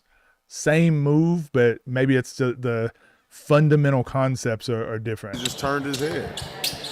Because he usually goes like crossover step and he's like stepping around. 6-point ball game right now. LP. Bruce being vocal with the team. I like the communication. LP's like the Wemby of this. Reverse layup from LP. Just I don't know how that fits, but we'll go with it. I'll go with that propaganda. LP and Wemby, same player? School's overthinking a little. Yeah, the ball's moving just a little too much. Schmitty, a pull up Great again. defense. Gets it gone.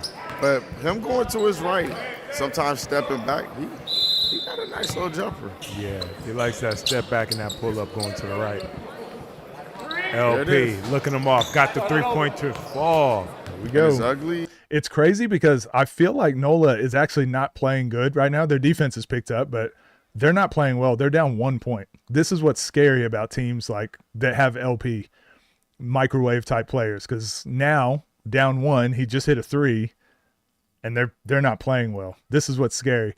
At the same time, this is why players like KB are super important. This is why Bruce is usually like a really good teammate too. People like Tay. It's like they'll do what's needed, and sometimes, like KB just kept the team afloat this game, basically. Keep it afloat until LP gets in a rhythm. DMV wants it. What up, Elijah? 2-point game. 1-point game, actually. Oh, 32-33. Yeah, LP deep 3. Scoob hasn't been performing well. What's his worst performance as of late? Uncle School, half spin. In your Left mind? it short. Schmitty just watching it. Uncle School gets his own rebound, gets the floater to fall. Wow. He dislocated that's- shoulders. Oh, I think? what happened? Something's not right with Smitty. He stood straight up. Oh, He might have dislocated his shoulder. Oh, shit. Shit. oh, he's really feeling something here. That is not good. To this action, like a dislocated ice or something, but he's back. He's fighting, and he said, I'm going to compete with my guys. Matched up against Zay. Zay to Bruce. Bruce with a 3. No good. I've seen so many times where a guy will come back and play good. He God, almost slipped. that's what I think LP's got to get to this a little bit more. LP does this once or twice a game where he just explodes to a spot and then pulls up, and he hits this mid-range jump shot. And I'm like, geez, when he's hitting that, he's unstoppable. We saw it when he was playing that 2v2 versus Nas. But he doesn't have any moves that build off of this. I feel like he could build some moves like a flow chart off of this or utilizing this. It's just such a different move that you know it's coming when he does it. But I feel like he could get a lot more value out of that. For the go. He's feeling it. Follows his own shot. Tipped by Bruce. Good rebound. Zay to Prez. Walking him down. 3-point shot. KB with great defense once again. But New Orleans cannot get the rebound.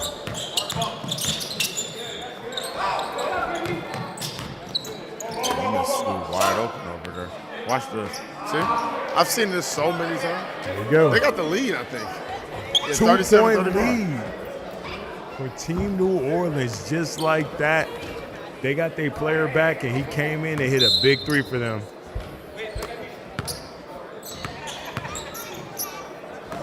Predictions for Saturday? We'll talk about those tomorrow. Ball on the left wing, surveying the field. One-on-one talk with LP. Yeah. Schmitty, spin move. I mean, just a normal human. LP in his bag. We seen that in Proving Grounds. He can't get that one, though. My knees hurt just watching him make moves. Uncle School. DMV slowed down a lot of their actions that were getting them good looks earlier. Play after falling down. Tried to get it to Zay. KB was slip. The scramble and the high speed, it actually favors Nola. Got Bino on the floor mopping it up. Just a utility guy. He does Yeah, that'll be the first time I've seen Rob play this program over here. in person. It's like good to see him. Then he couldn't play. So DMV, Nola, Uncle School, getting Schmitty, taking his time. Doesn't like what he see. A little bit of a pullback, step back three. Good. I think he's guarded School well up until that point. 1-point ball game now. DMV is up. Yeah, I agree with Dev actually though. Smitty's played great defense on Scoop. A little bit of a slip there. Oh my God. Step back, didn't like it. Right back. Uncle School pump fake, side step three. Air ball. Yeah, I mean, I speak to all the guys. I speak to all of them. LP on the attack against Zay. Spin move. No good. Do you get better analysis or understanding of the player when watching in person? Yeah, there's a lot of things that the camera can't capture, like character, leadership, how people are as teammates, people's mentalities going into games, preparation. Shit. LP with a big three. Puts his team up 2 points. It's the money time. Why are we talking LP about again. Palmy? No good. Chases down his own rebound. Can't get it. Zay for the clear. Ooh, big body against Schmitty. Gets him up in the air Golly. twice. Yeah, that's Ken. That's big Ken right there. Watched him work out on exactly that. That's his trainer. Goaltender. He was gonna miss it. So that rule's changed since I was in high school. Used to, That's his if anyone touched the backboard or the rim or anything at all, it was an automatic goaltend. The rules changed now to where if the referee doesn't think it impacted the shot going in or not, they won't call it. So they're a lot more lenient about that now. miss You're it gonna be an either way. OTD elite trying to get a pick and a hat. You want me to just give you a hat, a random hat? Didn't get the shot. Follows his own. LP's chased his rebound so many times this game. He's probably got like 3 extra possessions. He's got to get off. 42-40 is coming down to it. KB, we heard a lot from him in the first half. Not so much recently. Going against Zay. Whoa. Out to LP. Let him come back.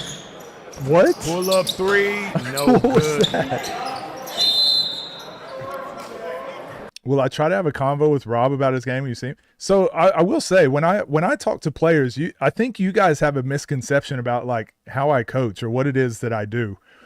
I think coaching is like a collaborative effort. I rarely will go to a player and be like, "Hey, you need to do this."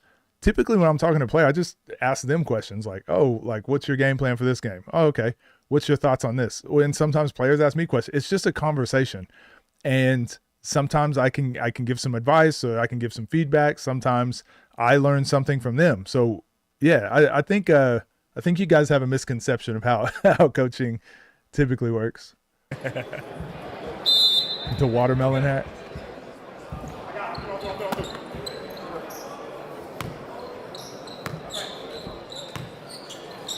LP That's it. against Uncle School. Getting downhill, bump, turn. Left hand hook, no good. LP gets his own shot. There you go. Go up again. Good rebound, good finish. 4-point lead right now, Team New Orleans. A WrestleMania for the 1v1 scene? Yeah. Deep three, I've given up on nothing. Great hustle by Schmitty, that. But I agree. I just taking give his up on time it. against Roof.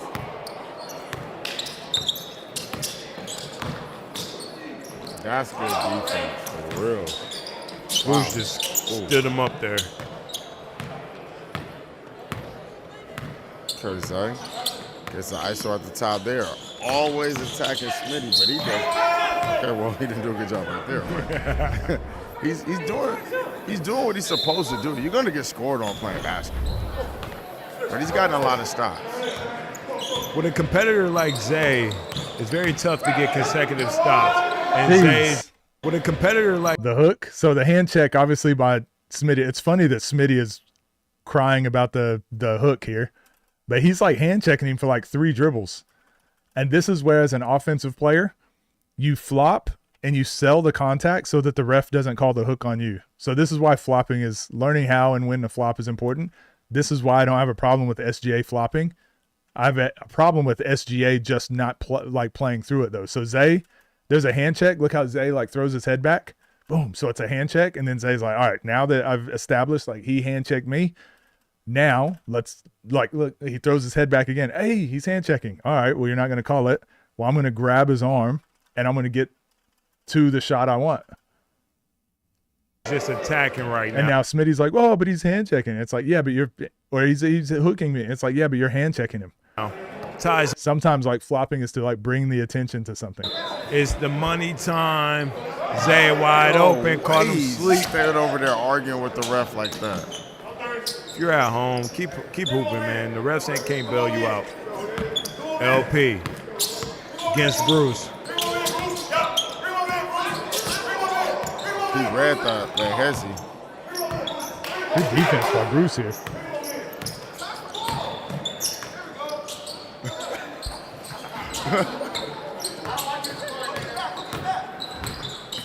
Got it. Over to KB. We got a timeout on the play. Yeah, I got to get a VIP pass to talk to Rob. That's extra. I think they sold out. 6 points left to go in this game for either team. Essentially a 2-possession game. What are you doing if you're Team New Orleans out of this time? Listen to the comms. What, the timeouts? Whistle. Oh, yeah, I was on. I ain't gonna lie. No more bullets. We got box. No more bullets. Oh, we can't out cool down. That's what we're trying to do. That's fucking us up. We got a nigga. Let that ball drop on the floor. And it's just bounce twice type shit. That's how, you know that? That's how you bounce. Hey, hear me out. 44. First one to 6 point. We gotta get a stop. Facts. One stop, they don't take the ball. They don't do all of them. That? Listen to that? Keep that, but you gotta move. Cause the help ain't moving. Pick and roll. They gonna switch him. I say Bruce, because Bruce got the slowest feet. Yeah. Look, I bro. can play the corner. All right, look. Come off your left side. I'm not shooting. Let's get a good one. I'm saying even if you're gonna shoot that bitch, we gotta move. Cause them standing, the help already there. But look, play the backside. All right, get you the ball. Get school going. School down here, please. If you don't got nothing, pick it up. You don't come get the ball. All right. Your shit need to be catch. All right. Yes. They scared of that jump. Pump fake, or if you're gonna shoot that bitch, shoot it quick. Let's get it into an action. On the court? I don't know what you're saying, D-Ro. Okay, it's coming down to the wire. 2 possessions can win it for either team. Schmitty.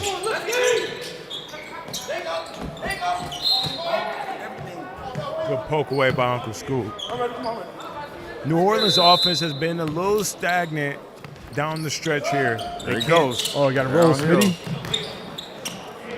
Damn. LP getting to that left hand. Gets it to go. Truck stick, dude. Zay grabbed his arm as he was biting because he knew the bump was coming. LP working against School. 3-point shot. No good. Man, it just hasn't Tip out. Gets got it. him to fall this game, KB on the inside.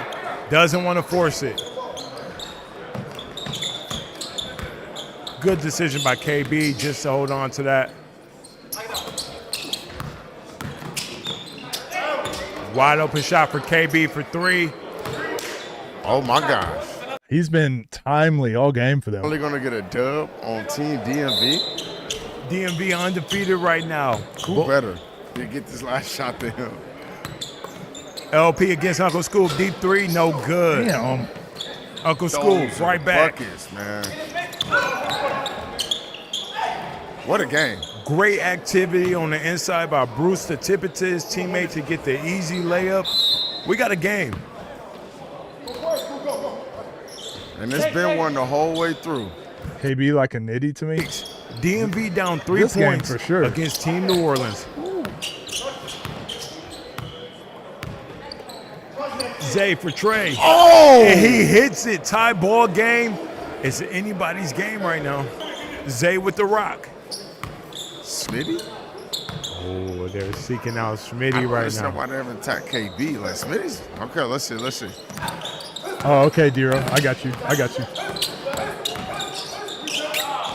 Uncle Scoop. LP versus Uncle Scoop right now. Ooh. A bucket here can win it. Good call, Baby Durant. They gonna foul. Well, I mean, he's grabbing his shirt. But isn't that Pull too your fast pants to up, man. Okay, Dude. let's have one. Okay, thank God.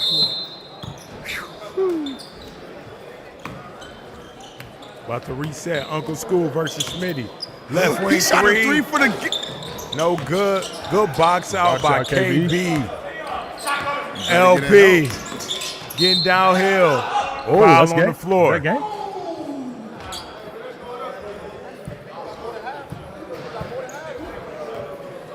Here we go. LP versus Zay. Undisputed matchup. Gets the switch on the School. He hasn't scored a bucket on him the whole game. You know he wants this one. Oh! Ball game. Wants this one. I like that he just get You to know it. he wants. I like that he just got to it. Great little fadeaway. Underrated kicking the leg out to create space. Double clutch, kick the leg out, create space. Oh! Ball game. Crafty. I like that. Goes his team to a victory against an undefeated Win. Hey, KB, that was season 3 New Orleans. Let's bring him over for a post-game interview. KB carried for sure. Team New Orleans able to pick. Yeah, LP 8 for 25. I actually don't mind the 8 for 25. It's the 3 for 16 is the problem. I do think LP should be shooting 25 times. He should be shooting 25. It's just the 3 for 16. So if he just took away like 5, let's say 5 threes, and that was 5 more drives to the basket, I think that's where the efficiency, like that's where you just got to slowly like pull back the efficiency in that direction. But still same amount of shots. But just get downhill a few more times. 13 rebounds though. It's crazy. Pick up a dub. Smitty. Should have more assists, but Zay 11 for 25. Yeah, similar. That's what I think. 7 for 16, 3 for 8. Bruce. Yeah, so basically Zay's stats is where almost LP should be. Almost. On a loose ball, we was fighting on loose ball. It was a tough game. And I'm not sure if it was Bruce or School, but Scoob sold. We bumped shoulders and my shoulder slipped out. So, I mean, it's been a while since it happened, but I know. So that's the thing that's happening. I don't think so. I think that was just a really good game by KB to keep them around for LP to hit a couple timely ones. Yeah, man, I had to hurry up. Yeah, for sure. Being on my dog, man, so I appreciate him too. KB, I mean, you carried in the first half and allowed everybody to get back in the flow. What was going through your mind as you was getting it going like that? Just being fundamental. Man, you got in the gym, we work, and I just wanted to put overemphasis on doing the fundamental things. And I know when I do the fundamental things, I could be great. LP, you finally got a game to go against Team DMV, and it was mainly you just finding it late and getting yourself going. What was going on through the first half versus the second half? I have a hard time starting up and slowing down, sit down, and get back up playing. So kind of just being mentally out of there. So when KB came out, He gave me some energy, seeing how he had it going. Smitty playing great defense. And I was like, at some point, I got to help my team. At some point, I got to step in. And when you're a good players make timeless plays in the right time, the right situation. So I'm happy I was able to pitch in and help these guys because they really held it down for me. Yeah, that was a good game. I liked it. That was fun. It's good to see like guys like KB as well. Again, we saw this with D-Baby. D-Baby had not a great showing on Ball is Life 3v3s, and now he's been killing it in Houston. Same thing here. Like KB, had he just like had his first day, everyone would have been like, man, never bring this guy back. But the fact that he had a game like this, it's like, damn, all right, well, they're probably going to keep him around for the long haul. So it is good that players are getting more opportunities to go through a couple bad games, have some good games, but no, like they're all good players. They're all talented players. They just got to find their feet in the space. So yeah, good game. That was fun to watch. Dev, the drug dealer, slinging that ibuprofen. I wish Team NOLA would run more actions. Yeah, they just need I think actions like Spain pick and roll, for example, horns, whatever, those sort of actions kind of trick players like an LP who's a microwave player. It tricks them to getting the ball out of their hands and then moving. Because then it's like, once you get the ball on 2 or 3 passes, like, yeah, go to work, go ISO, it doesn't matter. It's when like people get tired and it's like, okay, I'm gonna go to work without ball movement, without player movement. And that's when it kind of snowballs the opposite way. So yeah, actions are a good way to keep people accountable. Actually, DMV kind of went away from that in the second half. Who D-Baby playing? He's playing Caleb Murphy. D-Baby is playing Caleb Murphy. We can talk about a few of those. Let's talk about a few of those things just for those of you that didn't see the posts. Vern versus Boog is happening, by the way. That's a game that's happening. By the way, Vern versus Boog. Freaking insane. If you guys didn't hear, that was just posted yesterday.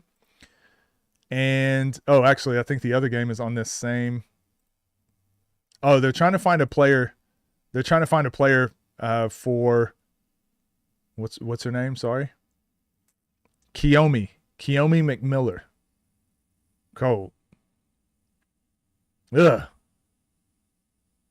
But yeah, they're trying to find a player to play 1v1 versus her. Everyone was saying Jasmine, who we interviewed, so that'd be pretty cool.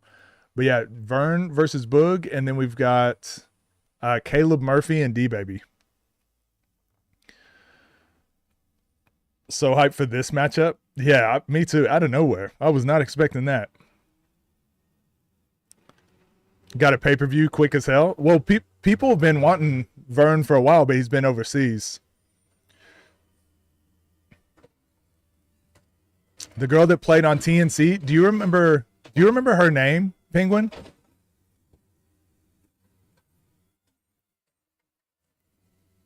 Hannah Hidalgo. Could you imagine? Sorry, it's a garbage truck outside. Could you imagine we got Hannah Hidalgo in the ones? Vern gonna win? Dribbling like that in a college game? She's cold. Yeah, it was crazy. Is that the name I was talking about last time? Who? Caleb Murphy?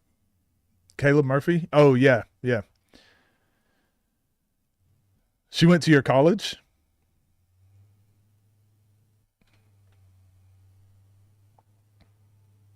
She is fun to watch in person.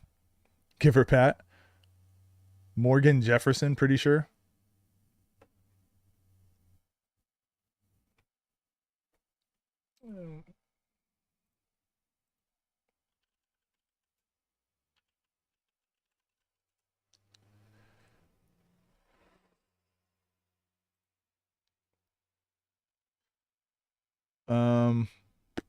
I tried to find. I can't find who she was. You think Paige Beckers would be tough? Absolutely. She'd probably be better at ones than she is at 5-on-5. Because she likes to play like that mid-range game.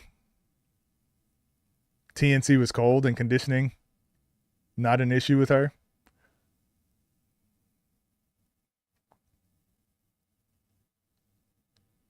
Jersey Robinson up next.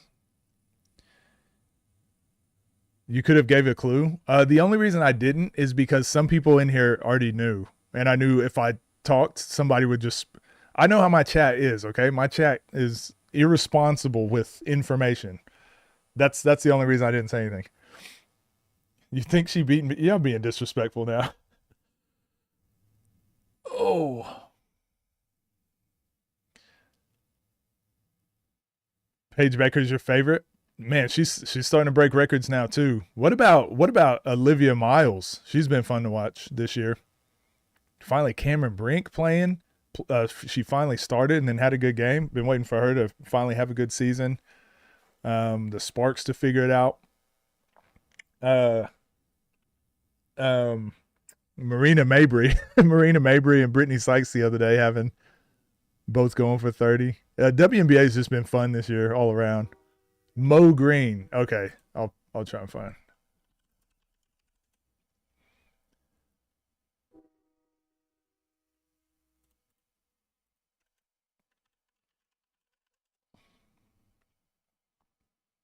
Oh, I still can't find her. Does she have a page?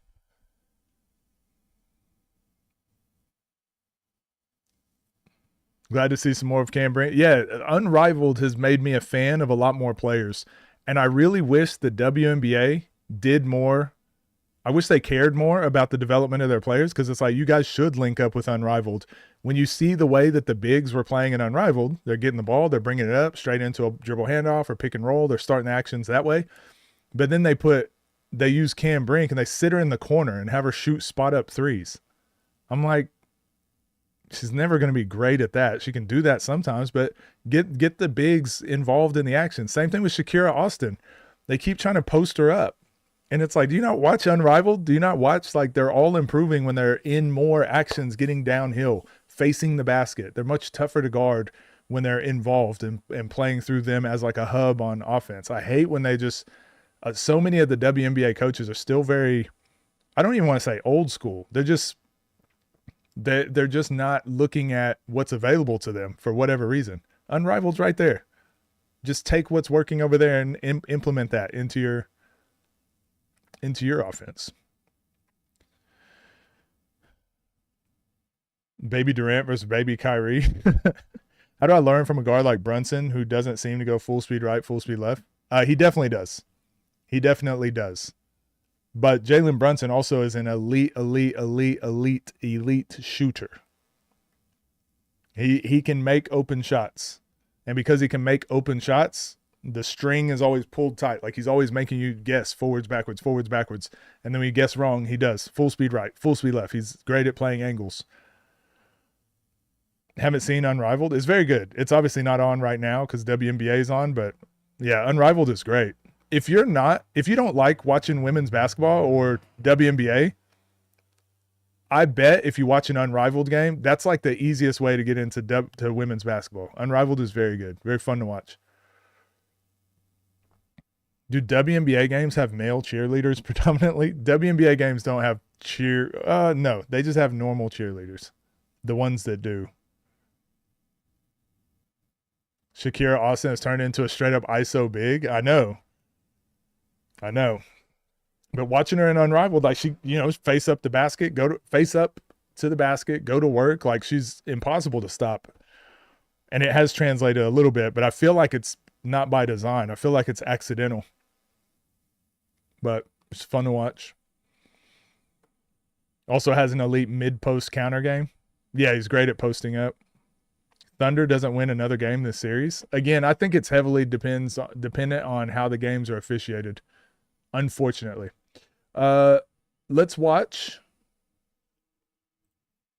another game.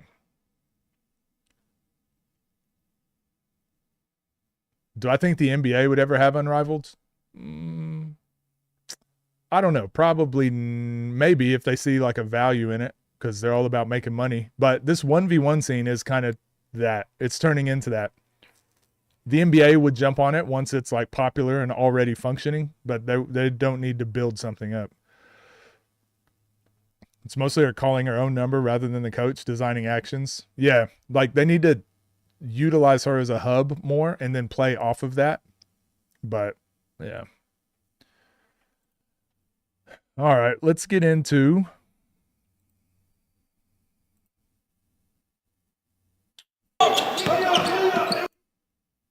Tampa DMV game. Is that releasing today? I'm reffing next NBA game.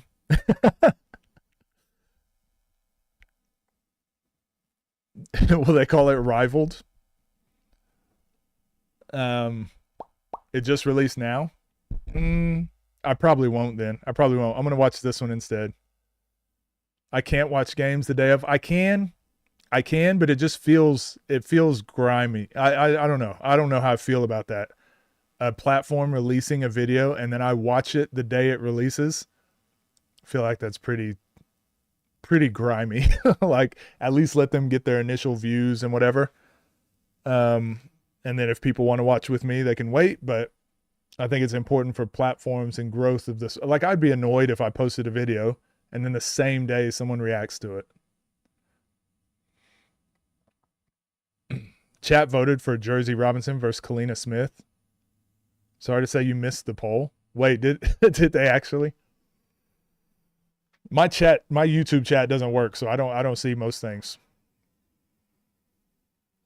Coach feel thirsty when you watch on release? Yeah, the only time I've watched games on release is when the platform owner or the platform has reached out to me to react to it specifically.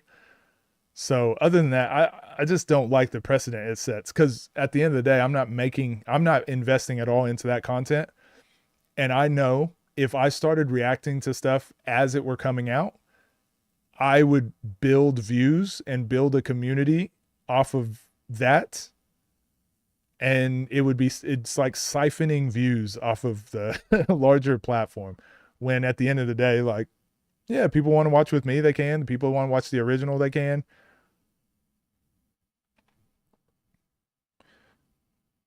On stream isn't bad. Well, again, I don't think it's bad or good. I just know how I would feel as a content creator. Again, I've got for example,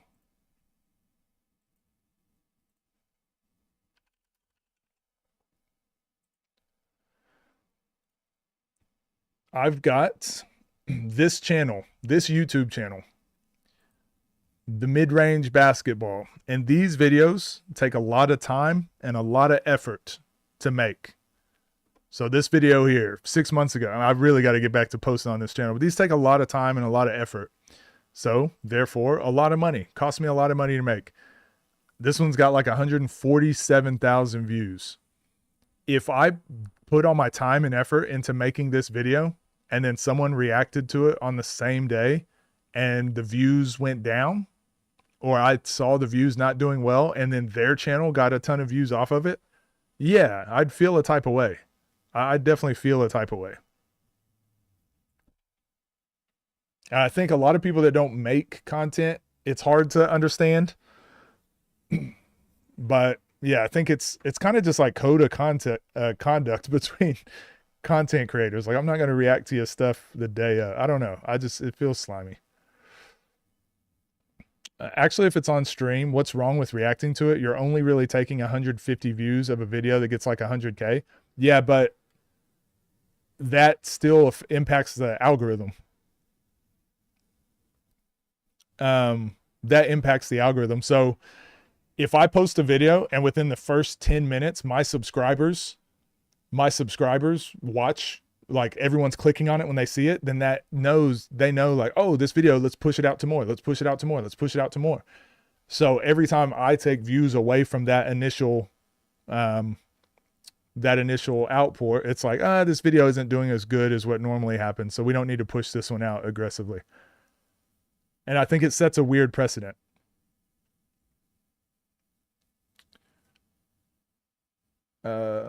I guess you'll never react to a TNC video on release. I don't think I ever have. Coach views been up lately too. I wait most of the time. What if you release the vid in a couple days and react on stream? Yeah, I mean, that's what I'm saying. If I got explicit permission, and again, I could probably reach out to Ball is Life. I could reach out. OTD, you remember we've reacted to a couple members only videos. Like, I'm sure if I asked them if it's okay, they'd probably be okay with it. But at the end of the day, like, I don't know. It just feels off. Because what if I start reacting to them the day they're coming out, and my channel starts blowing up? I think that's going to cause some tension. I think that's going to cause tension because like I keep saying, I know I would feel the type of way if I saw somebody's channel blowing up and all they're doing is using my content, and it's like the day of. At some point, I'd be like, all right, man, like, what are we doing? I think the reason this ecosystem works, and I think why the platforms allow me to continue reacting to their stuff, is because it's better. It's good for all of us. You release a video, like, you get your views, and all the fans that want to watch it and be caught up can watch it. And then I'll react to it a day later. The people that just want to watch me react, that probably weren't going to watch your video, can just react with me. It's good for everyone. Some people watch both. You know, I think it's just good for everyone. I don't see these 109 views affecting, but that's what I was saying, Vetrix. It's not just if I was reacting to Ballers Life and OTD live, do you think we'd only have 100 views in here? I guarantee you if people knew I was reacting to videos as they came out, we'd be having 500 views. We'd be having a lot more people in here. And then that would definitely negatively impact, I think, the relationship I'd have with Ballers Life, with OTD, with TNC. We wouldn't be, we have 100 people in here right now, and I'm just talking, right? So if we have 100 in here for me just talking, well, if I'm going to react to a video when it comes out, we'd be getting 500 people. It's like a ripple effect. Yeah. Go watch it on the page and watch his reaction breakdowns when he drops it. That's how he started anyways. That's what happened with B. Ellis. I think even by principle, you should let the video gain its momentum. Yeah, for sure. That's considerate. Everyone wins. 100%. 100%. And this is my issue with a lot of with the NBA, right? Like, you need more money. Why are you doing every single thing to make more money? I'd be doing the same thing as a content creator, right? There's a lot of videos I could do that I know are going to get a lot of views, but I'm like, that makes me a little bit more money, but makes me feel a lot worse. Same thing here. My views have been good. I stream every day. We get to have fun talking to Chad and breaking down videos. Why would I want to take that extra step towards this imaginary line that I don't know when it's at, when things are good? Like, I can make some extra money, but like, things are good. We'll just grow the natural way. Pause. Why is Bird versus Zay still members only? Bird versus Zay. On what? Is that on Ballers Life? Let's see the video first, then get excited for Coach. Coach's reaction to a certain part. Yeah, a lot of people just want to see, because a lot of people enjoy knowing what's happening, and I have no idea what's happening. T-Jazz videos. Yeah, that was, for a while, that was the most popular video on my channel. Maybe it still is, was T-Jazz. And reacting to specific things that happen. I won't say which, but yeah, it's always a fine line.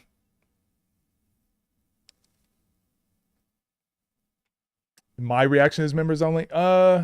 Typically if something's members only, it's because something happened to it. Like the audio was messed up or the editing. I don't know. Maybe I'll go have a look at it. I'll go have a look why it's members only. That's the game where Zay retired Bird, so he can't play. I don't even remember that game. I'll have to go check it out. Yeah, if I have a members only video or stream, it's typically because like technical issues or something like that. And I know if I released it, the views or whatever, I just didn't want it impacting the channel. So yeah, I don't put members only just to like gatekeep content. It's usually something like that. Or maybe there was like the other day with the Coleman video when my camera went out, I was like, well, I'm not going to upload this and can't really turn it into a video. So I just put it on members only. So people that are members, like, you can still see the content, just don't expect it to be very good. All right, I want to watch this next one. What's up, gang? Hope you're doing well. We're going to watch. Fight breaks out during this heated game, and we had to call security. Toronto versus Philly was insane on Ball is Life. Go like, go subscribe. This came out 2 days ago.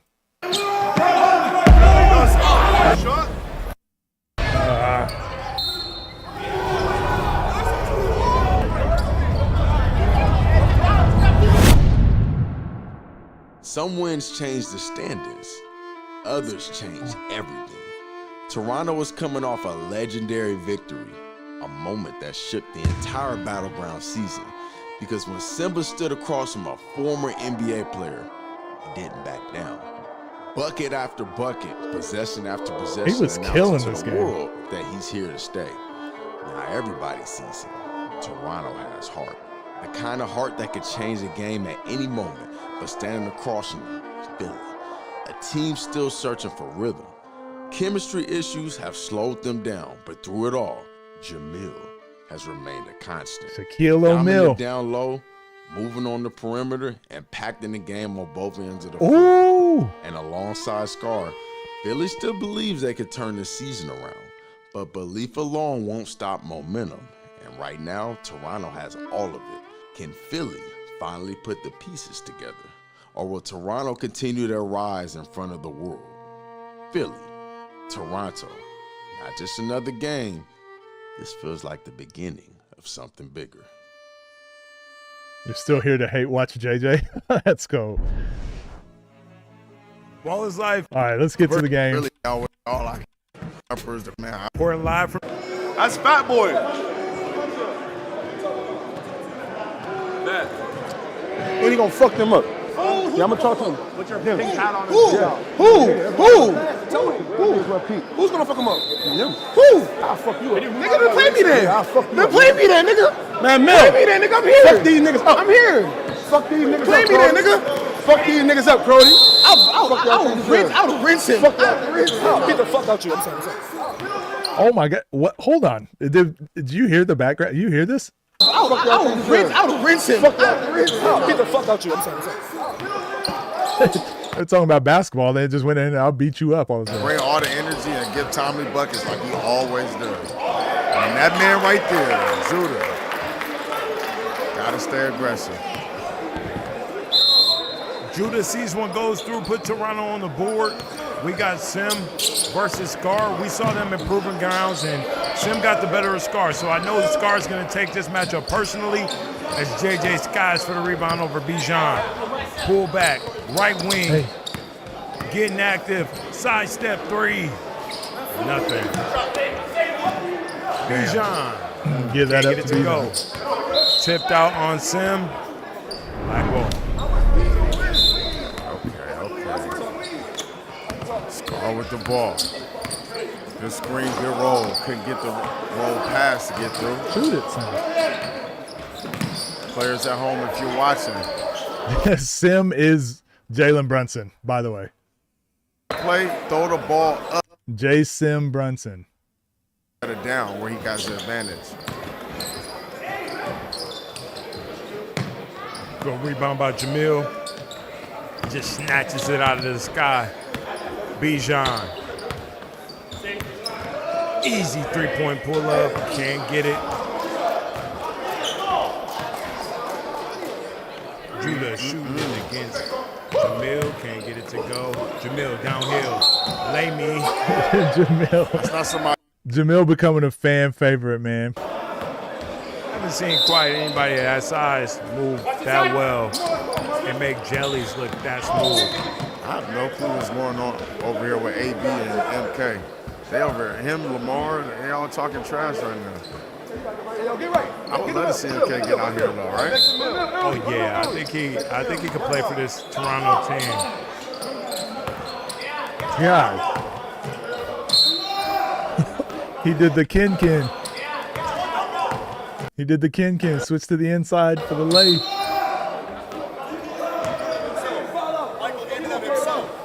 Fucking bum. Because of Michael Jackson. They gonna have to get you out there. Even when you bum. Who's talking about? No, like it's a cool hot, but you look like a dickhead. This is the free throw. turnover. We're in for a good one. 100%. I wouldn't mind seeing LP talking trash with MK. Attack. Jamil staring him down. You cannot let Judah be up, or Judah can't let Jamil be able to stay in front of him. And he locking up too? Oh shit. Judah with a tough and one finish. Highlight. My bad. My bad. Be able to stay in front of him. Judah with a tough and one finish. Highlight. Go ahead and clip that one. I like the chatter at half court too. Both teams are really getting into this game. Judah with the rock, Trey ball, top of the key, no good. Bijan in the inside over the Scar, working against Sim. Slide his head. No, he's not gonna go for it, right? Yep, there it goes. He do that once a game. He's gonna do it once again. And this is the first time they've seen each other since they matched up on the He always does that spin. Well, but you still have to guard it. You see how fast he's moving? Sim has to guard Scar in the post where we know he can be deadly out of that. Great defense by Judah against Jamil. I think Baller's Life is trying to do JJ. that. Take some guys to China. Crater there, Dev. I think he might have got him on the elbow. Oh, Jamil Jamil. just rushing it on the inside against Sim. Just mic up LP. That's one thing. I wish Baller's Life would do that a little bit more. OTD does that typically. There's one or two players that has the microphone. I wish Baller's Life would mic up LP here for this game. Ready to get Bijan downhill. downhill. Jeez. Good finish. Ready to get Bijan. Great job. Pick up outside the lane, too. Look how far he keeps the ball away. Gets it high off the glass. That's a great finish. High off the glass. That's a pro finish. Judah definitely makes you throw it up there. He challenged that shot really well. He make you second guess it every time. Ooh. Playing tips out here. Great pass. Oh. And Bro, Jamil gonna get his money worth with the fouls. JJ for three, and it's good. Take that, Christ. Take that, love Christ. That was in your face. JJ for three. JJ working out against Bijan. Here's you Bijan's talking been trash. Playing good defense this season. Take that, too. Over the The Sim. assist. Trey ball. Yeah. Take that. There you go. The percentage he's shooting on this season is unbelievable. JJ, unsung hero, step back jumper. Just Simpson marvels at the work he's doing right now.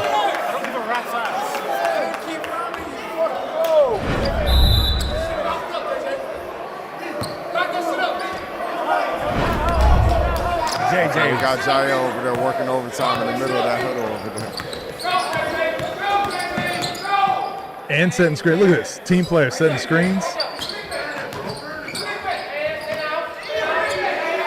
Scar locking up right now. Got the straight jacket on against Sim. Rebound to Jamil for the clear. Just getting harassed by Judah. Scar. Shot Scar. Corner three ball. Look. Good. So weird seeing a post player in these 3v3s. It's good. It's a good evolution. Trey ball again. Trey ball again from Scar. I knew this was going to be a good one. Scar downhill. Oh. What? Scar down. Wow. Meet him at the top. Downhill. Golly. What?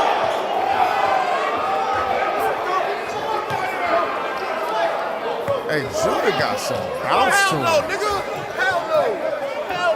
He gets up on these blocks. He's a two-way player for sure.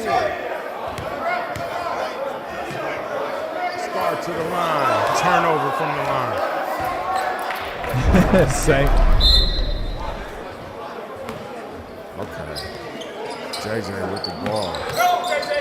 Dribbling against Bijan. Yeah, JJ. Yeah, JJ. Just stood up on the Fouling. snatch. Golly. Bijan being real physical. JJ's dribbling the air out the ball. He thinks about the three. He goes back. He got moved back. He's dribbled about 50 times. All right. 9, 60. All right. And at some point, is he going to pass the ball? And Bijan bails him out. What kind of crazy foul was that? This is a game, 16 to 10. We need a shot clock. Dino is hilarious. Take that, Love Christ. Take that. Coach your fucking team. Don't worry about me. Coach your fucking team. Coach your fucking team. I'm right here. I'm right here. Coach your team. Stop looking at me. Coach your team. Talk to them. Hey, talk to the good boys. Talk to the good boys. Ain't no good boys, grown ass men, nigga. Oh, those guys. Not you. I'm not talking about you. boys, I'm not talking about you, bitch ass. Go talk to your team. Go talk to your team. Where are you from? New Orleans, nigga. What? Toronto? Yeah, nigga. You win? I fucked him up the first night. You win? I fucked him up the first night. I fucked him up the first night. Did you beat Toronto, Toronto? I 1-1. I fucked him up the first night. No. Did New Orleans beat Toronto or no? Yes. And then Toronto beat y'all? Yeah, that's how I went. That's how I went. Yeah, that's how I went. Ask who was the best man in the gym every day. You know their secrets. Make every layup. It's too little. Hey, we good. Security guard just enjoying it way too much. Keep going, man. What up, Steph? Slow down. Everybody just slow down. One set. And in the set, that middle touching the post. I don't give a fuck. He gonna score it or he throw it out. I don't give a fuck. Stop being soft. Come on, bro. Lonnie Young type shit. Like, come on. Come on, bro. This is why we lost in the chip. Come on, because we was too soft. Gotta play hard. Come on, bro.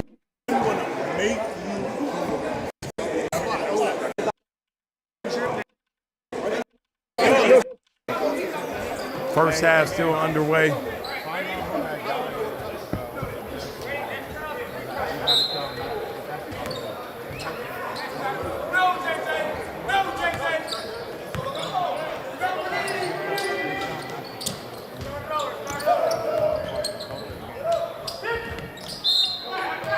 Scar said, hurt them. Yeah, Scar, 7-point ball game right now. Team feeling looking to stay in this game. oh my gosh. Oh, this is always annoying as a player. I know Mill is already there. This is kind of basketball IQ stuff. This is where Scar's got to be a little bit better with like understanding spacing and when to go. But Scar shook the hell out of him. This should have been a layup, but now you don't get anything out of it because you've got a teammate there and then they can just switch on to this. So that's just kind of a young people not understanding when and where to ISO and when to use their moves, but Working against Sim. Rejects the screen. Gets downhill, draws a foul. Judah challenging everything. This is a help side. Trying to meet you at the top. Get a block. Steady. Converts at the line. Oh, my bad. 6-point ball game. We'll be all right. We didn't see the free throw, but we'll be all right.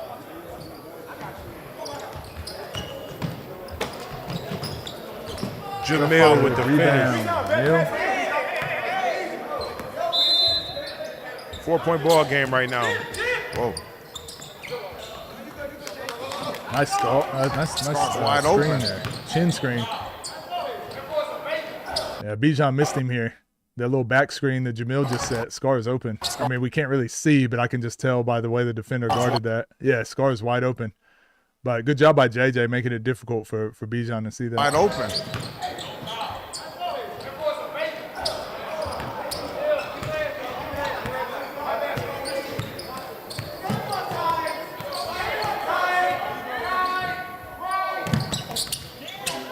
That was going to be a dunk for Judah.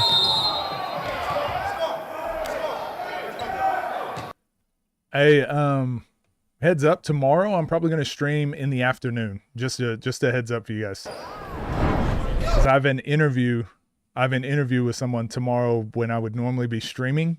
So I'll have to stream later in the day, and we got to get videos done for this upcoming week. So Go.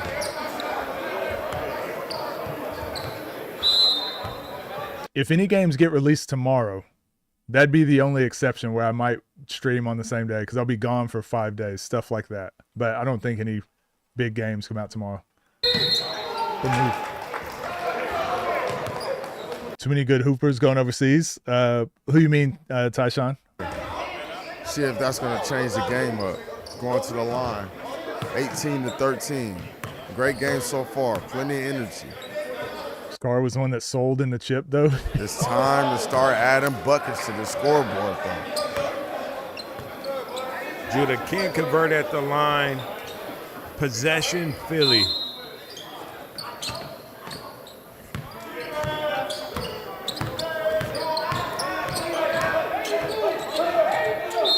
Wow, wrap around the way. Yeah, but I think those guys are already overseas players, right? I think they were overseas players before they played ones, right?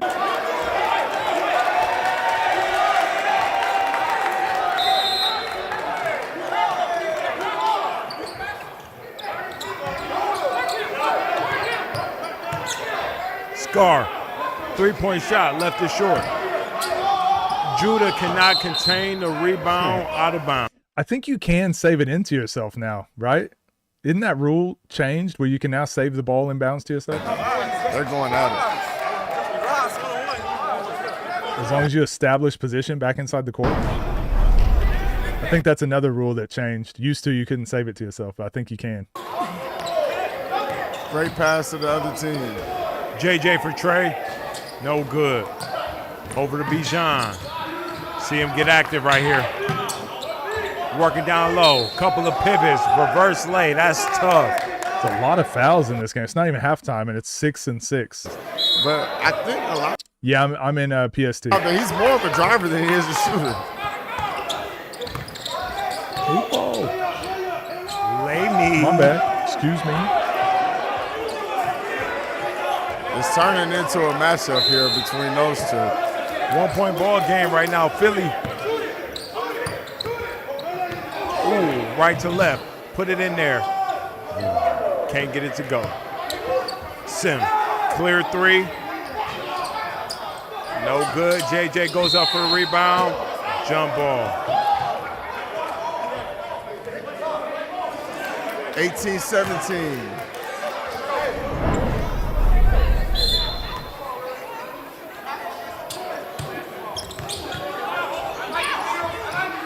Great contest up top, but it didn't matter. At all.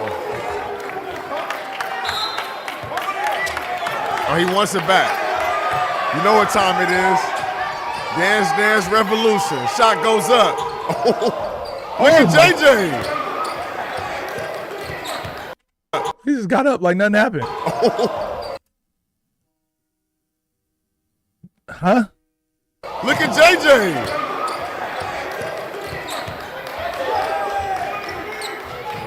He about to fly in there still again. on the prowl. Would you guess he's about to try to score this? 100% Scar puts it up, and it's good. As a screener, how do you know when to roll and pop? You just, based on positioning, like where the open space is, how they defend it. And right now, Philly versus Toronto. Scar going one-on-one versus Sims. Step back, left wing three, short. Scar Good gets his own hustle. rebound. Into Mill. Can't get it to go. And one finish tie. Ball game in the first half. 4 points to the target score to take us fouls back. are crazy. There's a little bit of bad blood between Scar and Sim in their 1v1 matchup. I knew Scar was going to take it personally. JJ with the hustle play. Good Gets save. a turnover. And what? That's a foul. You would definitely not get this in FIBA, but you'll see that this gets called in America so often. That's a normal FIBA. As long as your hands are straight up, they don't really care if you just jump at people like this. That's walling up. It's crazy. I was worried about if I'm Team Philly is what you saw from Judah in day one. In their first game on the scene. But not if he keeps missing these free throws. Turnover. Scar downhill. Yeah, Judah is just protecting the rim at It a won't high stop. rate. He won't stop. Nice one. That's going to leave Jamil wide open for the three ball, though.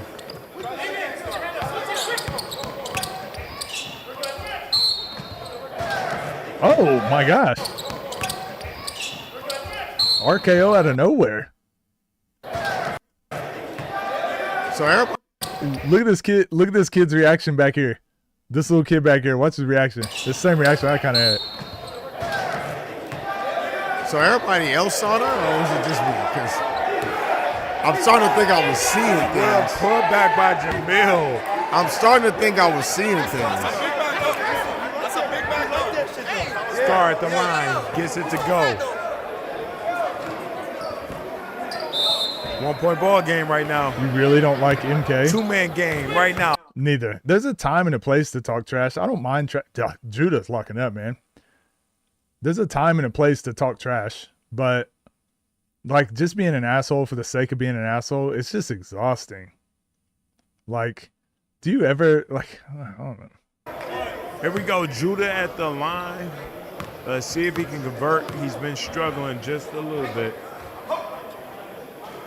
Like you heard LP check him earlier because he was like, talk to your boys. And LP's like, ain't no boys, grown ass man, ain't no boys. And like I said, when he was playing that kid the other day and he was playing, he called him boy. Like he knows what he's doing. He's being disrespectful on purpose. But, you know, most kids or what young people aren't going to check you. I hate that. Judah, a little bit of a pump fake against Mill. Gets the layup to fall.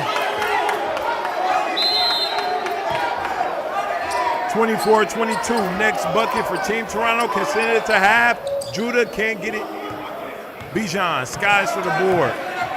Clears it. Left wing, step back, Trey.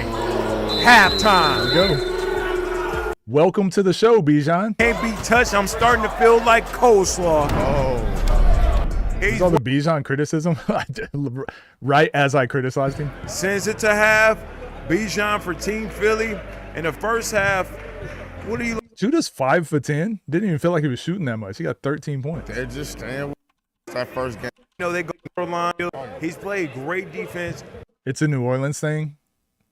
Moon called G5. No, I won't get into it. But I don't mean that.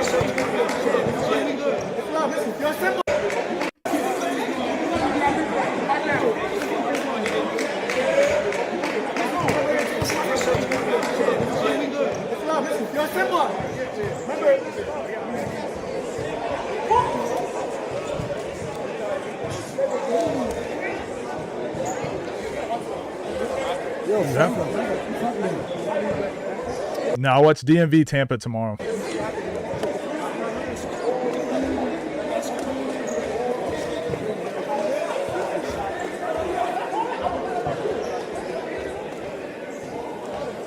All right, this is good. Nothing's happening.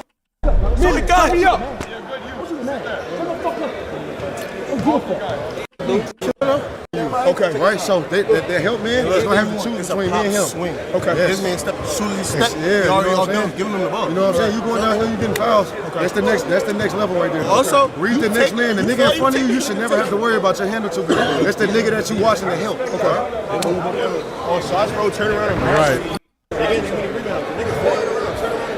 No, fake. Yo, box out. Box out. Let's box out. Yo, Mil, we got to box out. Just, yo, nearest nigga to you, get a box out. To get to. Love what I'm seeing from this game. Now we got a whole nother half to get to. Let's get it. We have some great, I hate passing in 3-on-3 and 2-on-2. yet Just keep another dribbling. one. Sim with the ball, being stared by what's starting to be his rival, at least today. Dribbles it, hezzies, attacks, goes up for the basket. Foul on the ground. But how about we try it again? Judah with the ball, passes it into JJ. Judah with the ball, comes off the screen, stares down Jamil. JJ on the slip and slide. So is Jamil. Couldn't get it to go. Damn. Yeah, I knew something was gonna happen over here. Watch this Bijan and JJ Pass right it here. into JJ. I was watching them most of this play. And Bijan just throws him down. JJ on the slip and slide. JJ didn't like that. Now he going being aggressive is against Jamil. Bijan. Couldn't get it to go.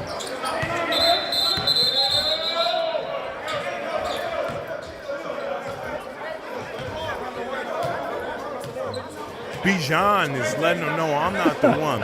Holding his ground, playing physical right now. A little bit of a jousting match between him and JJ. Might be the first time we've ever seen Bijan get mad since he's been on the scene. And I think they're good, you know, just a little mix-up. Bijan ain't going for none. Scar behind the back, crossover. Where he going? Spin me, lay me. Ooh, draws a foul. He tried to cross him 3 times. Scar was in his bag on that play. And Sim was on the island. TNC allows the players to no, I don't think it's an intentional thing for Ball is Life OTD. I think they just haven't thought through it. So when I used to play 3-on-3 and 2-on-2, right? And then I would always you always have to establish rules. It's like, hey, is it dribble in? Is it pass in? And I'd be like, it's dribble in. If I check the ball to you and you check it back, it's live. And then people are like, no, it's pass in. I'm like, okay. So then I would check up. I would be on defense. I would check up and I would just go double team the other player. And they're like, well, you can't double team. I'm like, why not? I can do whatever I want. Just make it dribble in though. And I can't double team. Like you should, it's not pass in, just dribble in. Stupid. Sees it go through.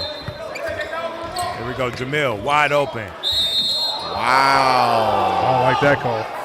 I'm more amazed at the block up top.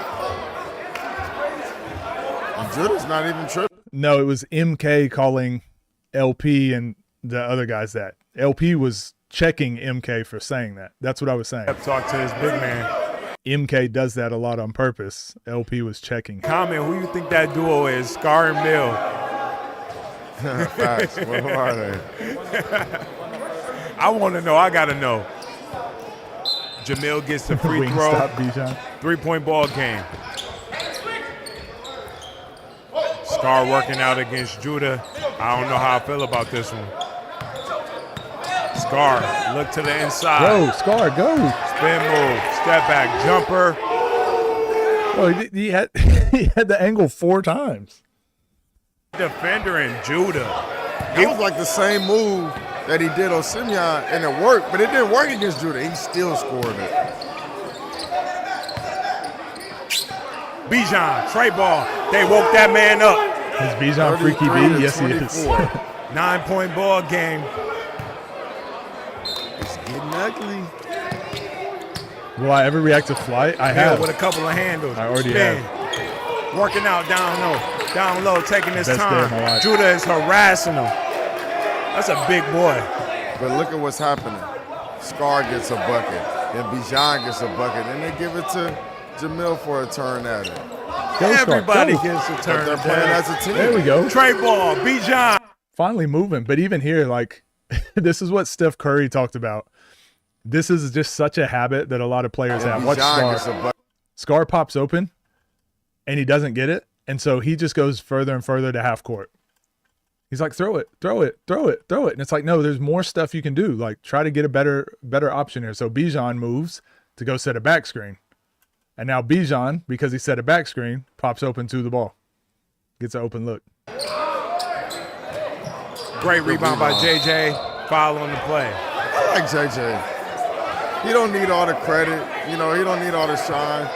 And he finds random moments to, like, pick where he scores at. But all the time he's hustling. All the time. Judah, headshot 3. Sees it go through. 6-point game. Judah again. Getting downhill, lady. Ooh. No, it doesn't go. Scar with the clear. Judah hacking. Well, let's try this matchup one more time. Scar walking him down. A little in and out to the step back. Got him on the elbow. Thank you. He's been letting him shoot pretty much the whole time. Ooh.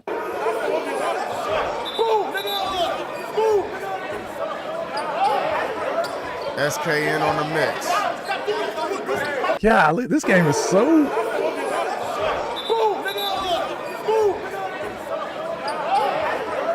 SKN on the mix. We got ourselves a little tussle. Can they control it is the biggest I'm about to question get in on this action, chat. See what's happening over here. What's going on? We got Jamil on the inside. Got Sim. I don't know if y'all saw the video though. turn me up. It got hectic. Match. Touch him. You gotta touch him. Don't touch him. You can shoot him. Don't touch him though. You can shoot him. Don't touch him though. You can shoot him. Don't touch him though. Oh, Chad. Don't stop, bro. Next matchup that y'all gonna see gonna bring a lot of this energy too. Right. There's if you're gonna be disrespectful, there's rules to it. If you're gonna be disrespectful, have some respect. We back to this action, chat. Hey, we got a Scar. Screen from Jamil. That's quite a screen. JJ playing physical. Scar got him on the island. He reaching for everything. Deep three, Scar. Ooh, no good. Oh, what happened to Scar there? JJ for three. No good. Sim working against Bijan. Spin. Working that left hand. Bijan is not going for none of that. JJ for three. Why is this game getting so heated all of a sudden? I like it. He's pointing at the ground. Why they get so annoyed over that? If someone does a gun symbol to your head and touches the back of your head, yeah, that's not every. I'm telling you, it's the same as the MK thing. Like, you can't just act any way you want to act, no matter, like, wherever you go. They're in a different country right now. They're in a different city. They're in a different place. You can't just go act however you want to act wherever you go. About Team Toronto, they know how to fight back. Almost every game. Jamil's done about as good a job as he can. Of course, you're going to get scored on, right? Okay, here we go. Scar. Sim.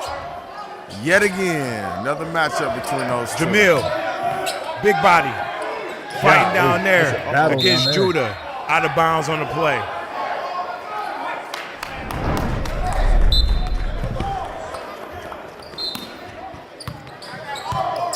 Bijan, the bona fide scorer for this team. Good pass by Bijan. JJ gets JJ came out of nowhere. what we call a foul on the Bijan for this team. Good pass by Bijan. Oh, that might be a good block. Jay gets there, but we call a foul on the play. I want to say something Talk to me. with this Judah situation. Well, yeah, because Bijan was open for the swing, and then Scar was like, "No, let's slow it down." But it's like, "No, swing it. Always get that ball moving." Or just leaning on it. You can't move them. They'll post you up the whole game. So, And he turns. it's any of that for Judah. And he turns it over on the free throw. And you talk about it, Dev. I think that's playing into Judah, right? Like, heavy legs. You got a guy like that leaning on you on offense as well. We usually see him drive downhill a lot more, but he hasn't been able to do that against Jamil. So that's really weighing on him in this game. But now, it doesn't matter. It's coming down to it. 50 points. We might not get to 36. 50. This game might end before it gets to 50. Okay.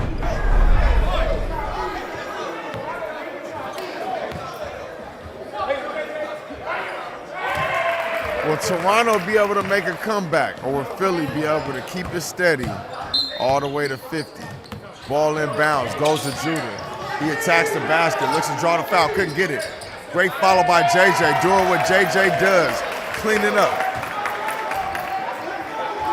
Getting the job done. Right back at it like we never left. Ball goes into JJ, being stared down by Scar, tried to get the steal, his signature, and it worked out just fine.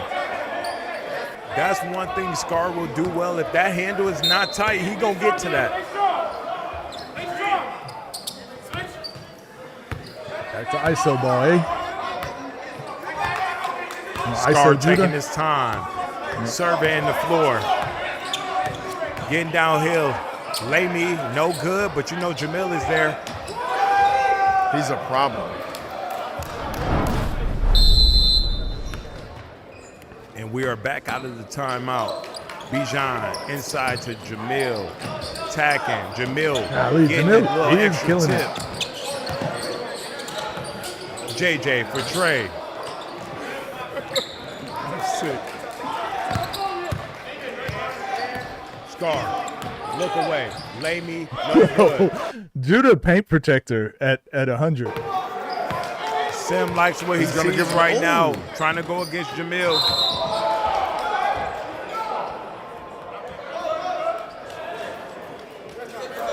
Bro, basketball players, hey, basketball players are the worst. Remember what I said, MacMan? We just watched that MacMan game earlier, and his nose was bleeding. He's like, oh, all right, can we get this sorted so I can get back out there and hoop? I don't know if you guys watched the WNBA, but Jade Melbourne, who she's an Australian, but she dove for the ball, and a girl landed on the back of her head, and her tooth came out, and she like stood up, and she's like, tooth came out. And it's bleeding, and she just is like, she goes and gives her tooth to the trainer, and then she just hops back on the court and keeps playing. But man, I don't know, some basketball players, we gotta stop doing He's gonna this. give right now, trying to go against Jamil. I thought Sim was, I thought he was gone. I thought we lost him. I thought we lost Sim right here. Look at him. He's I thought we lost him. I thought it was over.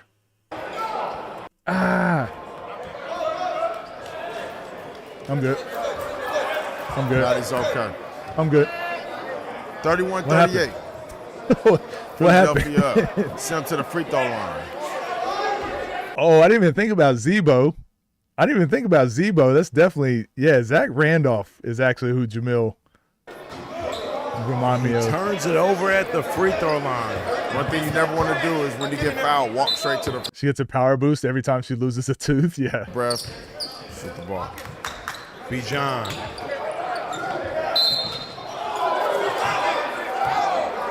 Foul on the play.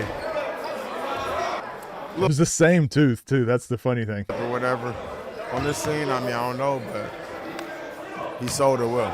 And Bijan, because Bert's on the line. Got an 8-point game right now. Bijan against Sim. Getting downhill. Great defense. Yeah, by it's Sim. getting physical, man. Gotta be careful falling like that, Man. Jamil. You're That taking a scared couple me. people out. Here we go. JJ, right wing, still by Scar. Oh, almost. Bro, JJ, you gotta get off the ball, man.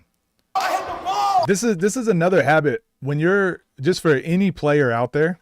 JJ. This is one of those ego things of like, ooh, deflection. All right, you got it. Just kick it on. Just move it on. Go set a screen. Get away. You can get it back, but it's like, all right, you're doing too much now. Like to like keep going at somebody that just keeps deflecting it. Like move it on. We've seen so much of that this game. Oh, the ball's in play, Scar.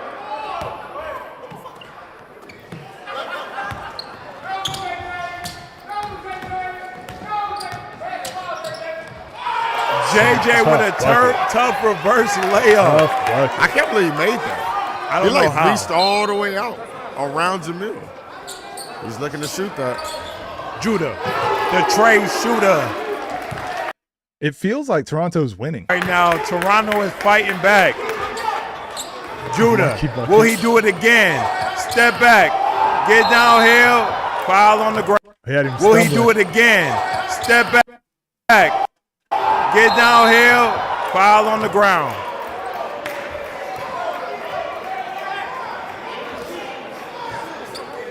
Let's see what he does. Does he walk straight to the free throw line?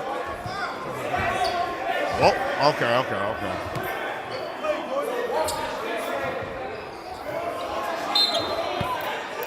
Right back at it. Yo, what up, Cheese? You know he wants to shoot the three. It's wide open. Sidestep, Trey ball, bucket. It's wide open.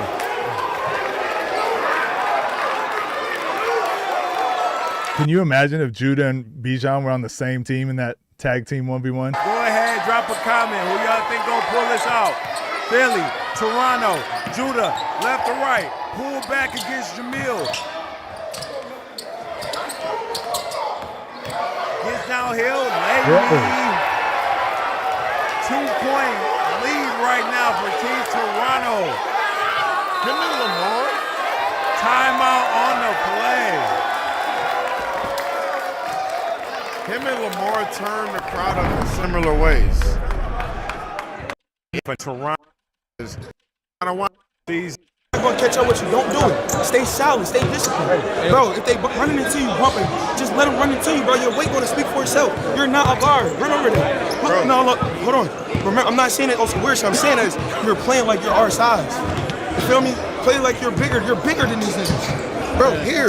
Don't, when they go down quick, bro, keep your hands here, bro. They literally can't get the ball over you, brother. You feel me? This.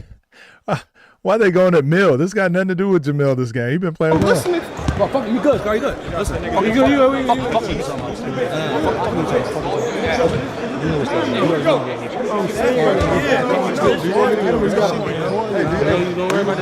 Listen, right now, get to the game. Yeah, this is not a good timeout. This is not a good timeout by Team Philly. Make the adjustment. He listening to the crowd and saying, oh, bite the fuck down. he listening to the crowd and then going off.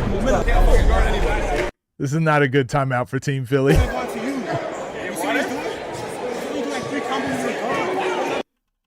guys do some flare screen or match screen action right here, but stay wide. Don't bring your man to the paint. I would leave it as a rest now. I would continue ISO and keep him hot right now. Judah. The whole timeout.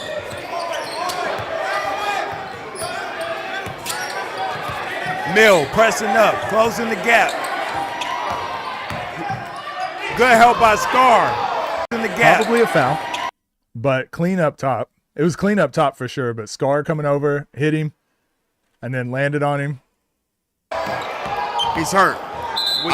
Golly. Yeah, you got to protect the players. He's hurt. We got two players down. I saw it. Dev so quick. He's hurt. Get to that drive. Did not want to see. I was praying that Judah snatched it. He getting up, but it doesn't look like Jamil is. Oh, they got sub. Damn. Here we go. We back to it. Judah downhill against Scar. Foul on the play. It messes up everything that they were doing, not having Jamil out there. And for those of you that are just joining us, we just had a gruesome injury with Jamil. He went down with what looks like a back injury and misses a free throw. Turnover. San Quentin. Who's that?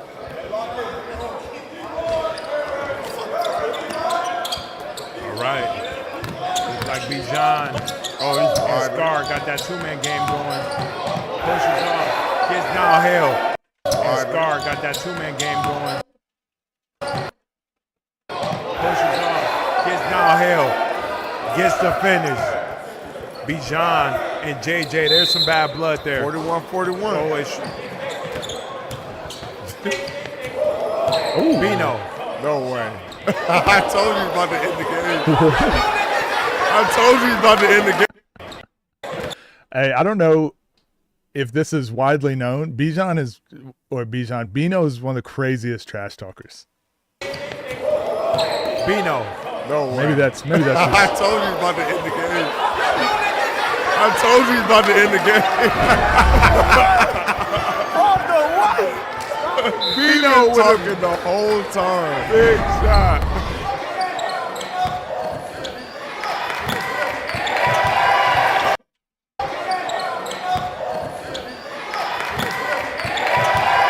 Oh, well, never mind.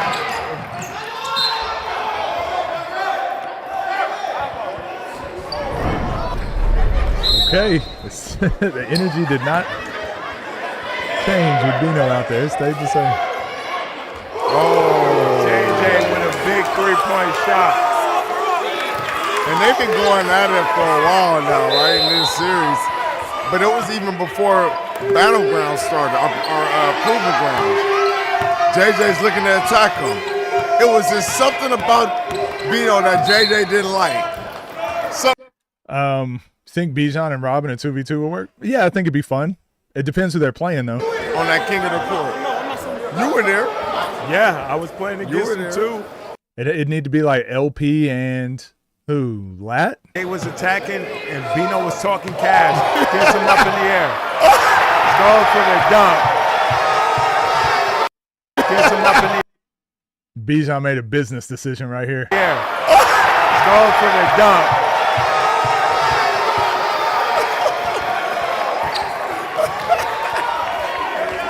The crowd is about to let Bino have it if they lose this game.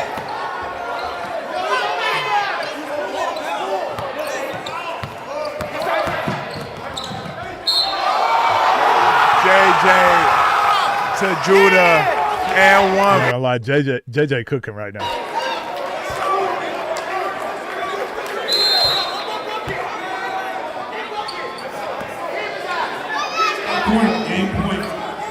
They got game. Just like that.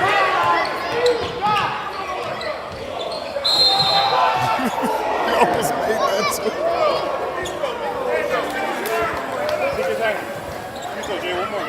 What a game we have here, Chad. Toronto going to the line. We're going on tour after. It's a big free throw right here. All the JJ haters step to the front. Agreed.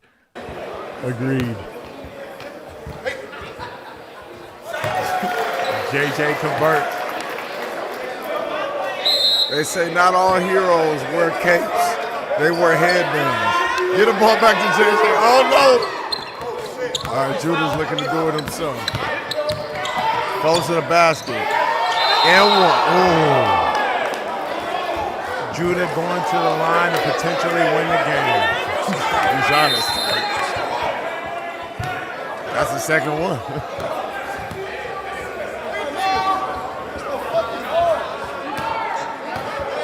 All right. Judah going to the line and potentially win the game. Game-winning free throws on the line. Oh, gets it to go. Ball game. Boy, I could be no soda. Make some noise for Toronto. Make some noise for Toronto. They give us proud today. That's What a game. We hate to see it in Bro, Toronto showed out, man. 3-2. that way. Jamil went out with an injury. Toronto ends up with the dub in Battleground Season 3. You know they're going to you. Scar 6 for 16. 19 points. Bijan 13.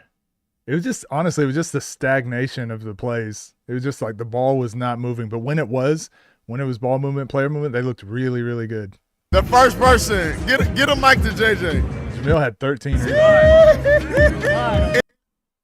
Golly, Judah, 27. 10 for 20. He only had 2 blocks? Nah, can't be. No way. Anytime you see Bino, you attack, and I don't know why. What's going on from the king of the court? You was at him. Why doesn't he like you? Bino, why doesn't he like you? What's wrong with him? It's my brother though. That's my brother. Honestly, That's food. this kind of thing. He knows his food, fam. You know that's food. That's barbecue chicken, fam. Barbecue chicken. Not even sardine. That's Nah, man. I'm here having fun with my guys. And I'm just glad we got a couple wins that we needed. It was well needed, and just to shut up the haters a little bit. You know what I mean? But like whoever steps in front of us, fam, is on site, and it's eat food all day. Yes, sir, Sim, you had a crazy game before this, and this one it seemed like you was just caught up in all the smoke. What was going on out there? I wasn't caught up in all the smoke. Not gonna lie, I wasn't expecting to be that aggressive, but my homies got me, you know what I mean? So they came prepared. If it's not my day, I know it's gonna be one of their days. Jordan, everybody talks to you they talk about you like the heart of the city, and you always, it's 2 people that turn it up, and the crowd goes crazy. One is Lamar, 2 is you. Talk about the feeling that you get and the rush that it gives you when everybody's supporting you like this. And it's crazy, man. I feel like I'm one of them ones, bro, so I'm gonna go there every time I show these guys. You can score, bro. I can score too. Fuck around with me, I'm gonna kill you. So everything's dead when I see him. So yo, shout out. All right, I will say, for as good as Judah is, he does have to work on his trash talk.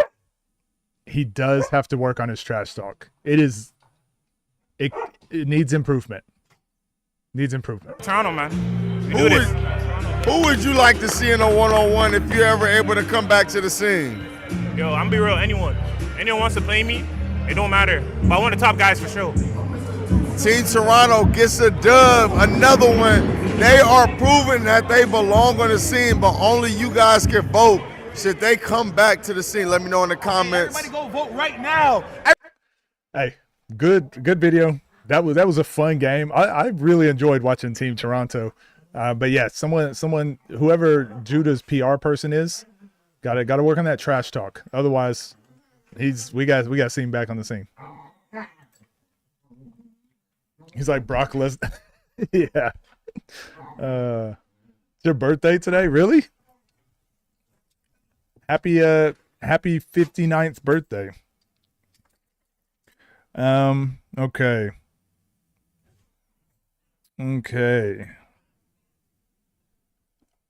So let's see.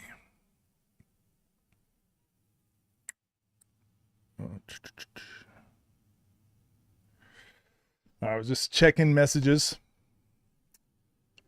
So we'll probably end there for the day.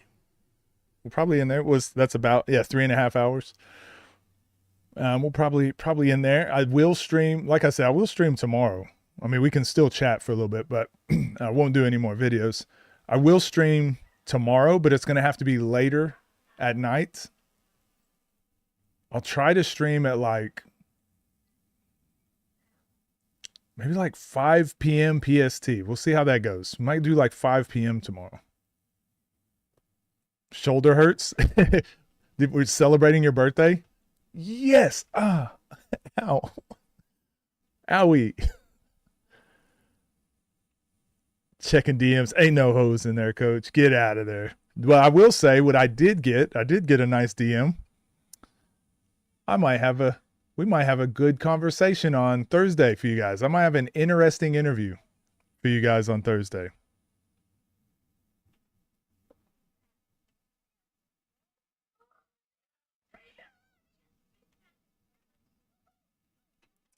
Kids walking home from school. It is pouring rain outside. They're just walking at the slowest pace.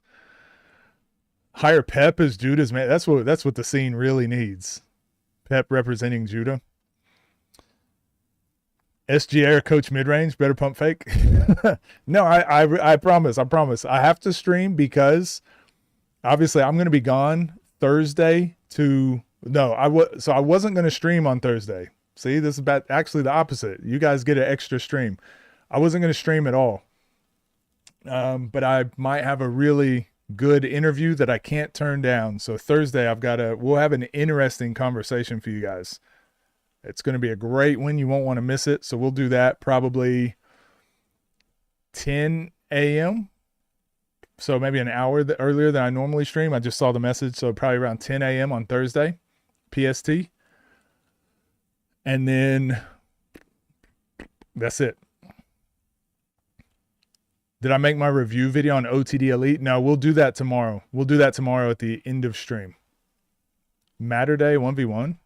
Need the Lay interview. I will, but I got time. No, not Coleman. Not yet. 1v1 high school series with South Korean kids. It's called High School. I think someone sent that in my Discord. I'm going to have to check that out.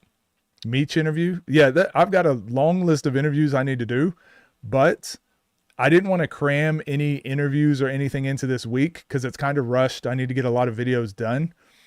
So after this OTD event, when I'm back, I'll try and get stuff done. And hopefully I can get a couple interviews while I'm at the event too. We can turn those into videos.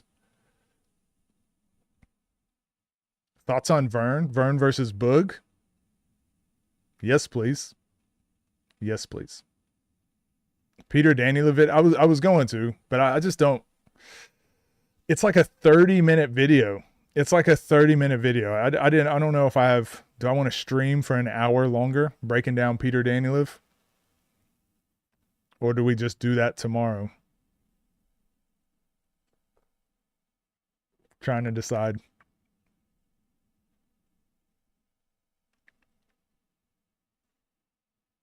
You're good, coach? No Swift. Burns the truth or overhyped like a left-hand Tom. Damn. I don't know. I guess we'll see. Check up. Thought it was like 10 minutes. No, I'm pretty sure it was because I checked. All right, so let me get. That's 35 minutes.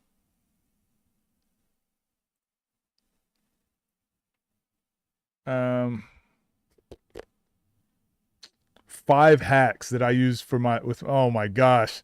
Guys, I might have to do it.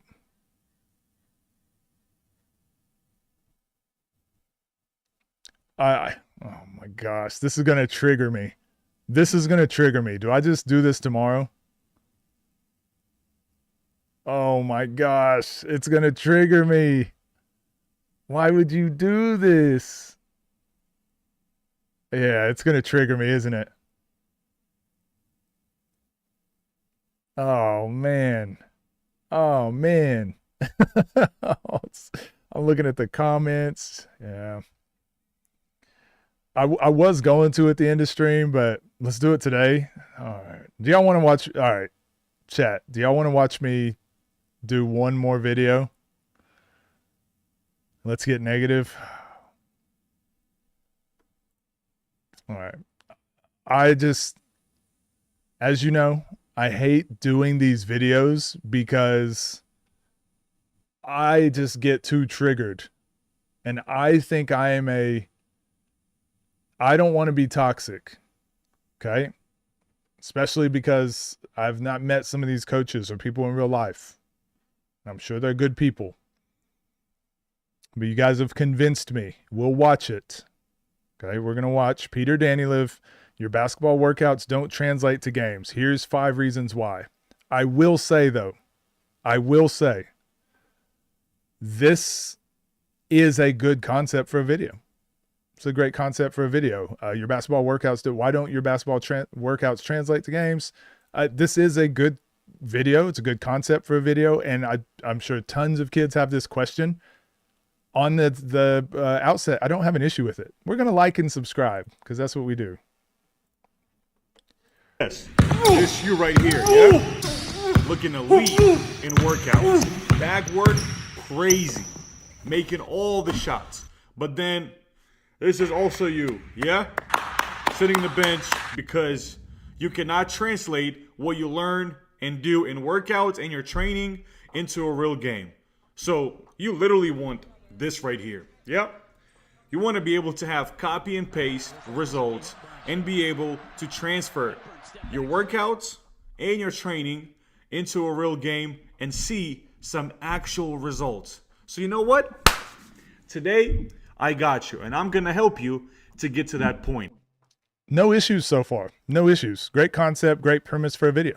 Let's get it. Now, for those of you that are not really familiar with my training resume, I have trained dozens and dozens. Instantly, now starting the dislike. Oh, this is one of my biggest pet peeves. Hold on. The Athletic Naismith Trophy, USA Today, the New York Times, Kansas City Star. I guess that means he's been in publications. NBL, NCAA, SEC, NBA G League, McDonald's All-American Games, Big 10, ACC, Big 12, Turkish Euro League, NBA. Now, I mean, we could look at all of these players here. I guess you could say he developed all of these players. Are there any names that we know here? I guess we could say developed all of these players. There you go. Dozens of NBA players, hundreds of high-level Power 5 Division I players. What does it mean to you guys? Maybe, and again, I'm very pessimistic. I'm a very nitpicky guy.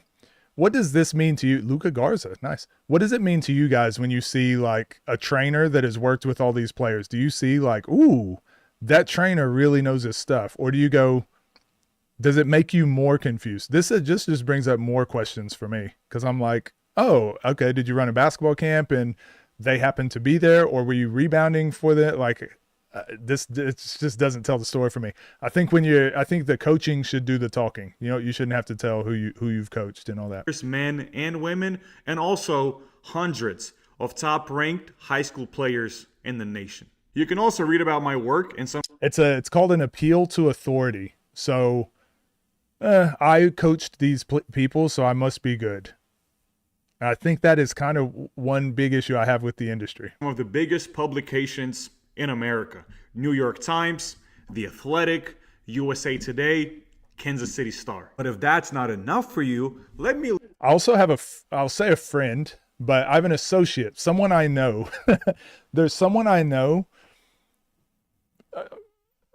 pretty well. Ugh, the dog just licked my hand when I was stretching. Someone I know pretty well. They get into podcasts or articles. They've written a couple articles on some blogs, and they've done a couple interviews with like high level basketball players or whatever. And then now and they use those things now to like push their name, to do a lot of coaching and training and stuff. But I know this person personally, and I'm like, ugh, you don't know anything about basketball. Why would you build up all this stuff about your resume? So it really kind of irks me a little bit. With this clip right here, and I suggest you watch the whole thing, because after watching it, everything that I say will make 100 times more sense to you. This clip right here is a proof and testament of how my work with my players over the last 10 years directly translates into the real game at the highest level of the games. So enjoy this video, and I'll see you after it. This clip shows how my drills translate to the highest levels. Okay, my dogs are getting restless. They know I'm about to get cranky. Of the games. So enjoy this video, and I'll see you after it. Floor goes right at Butler, leans in, shot it. Grady Dick, a three. So he taught Christian Brown how to body. He taught Grady Dick how to do step backs. Taught Luka Garza how to do hook shots. Little 4-point run by. I wonder if these players would say that Peter Danieliev taught them these moves. The golden hook shot. Hughes needed a bucket. It's often been Wilson tonight, and it is. You know, I know he has a special place. Play in the first half. Hepburn driving, got there, nice. Is this, how long is this? All right, we're gonna skip ahead. We get the idea. Same step back. Grady Dick, a three. Oh, Probably nice. Okay, it's even longer. Okay, so. All right, now I'm hoping that we're on the same page. You know, I've done videos like that for so many players at a D1 level, at an NBA level, and it's hours of footage of my proof and why I'm one of the best when it comes to translate results from workouts into games.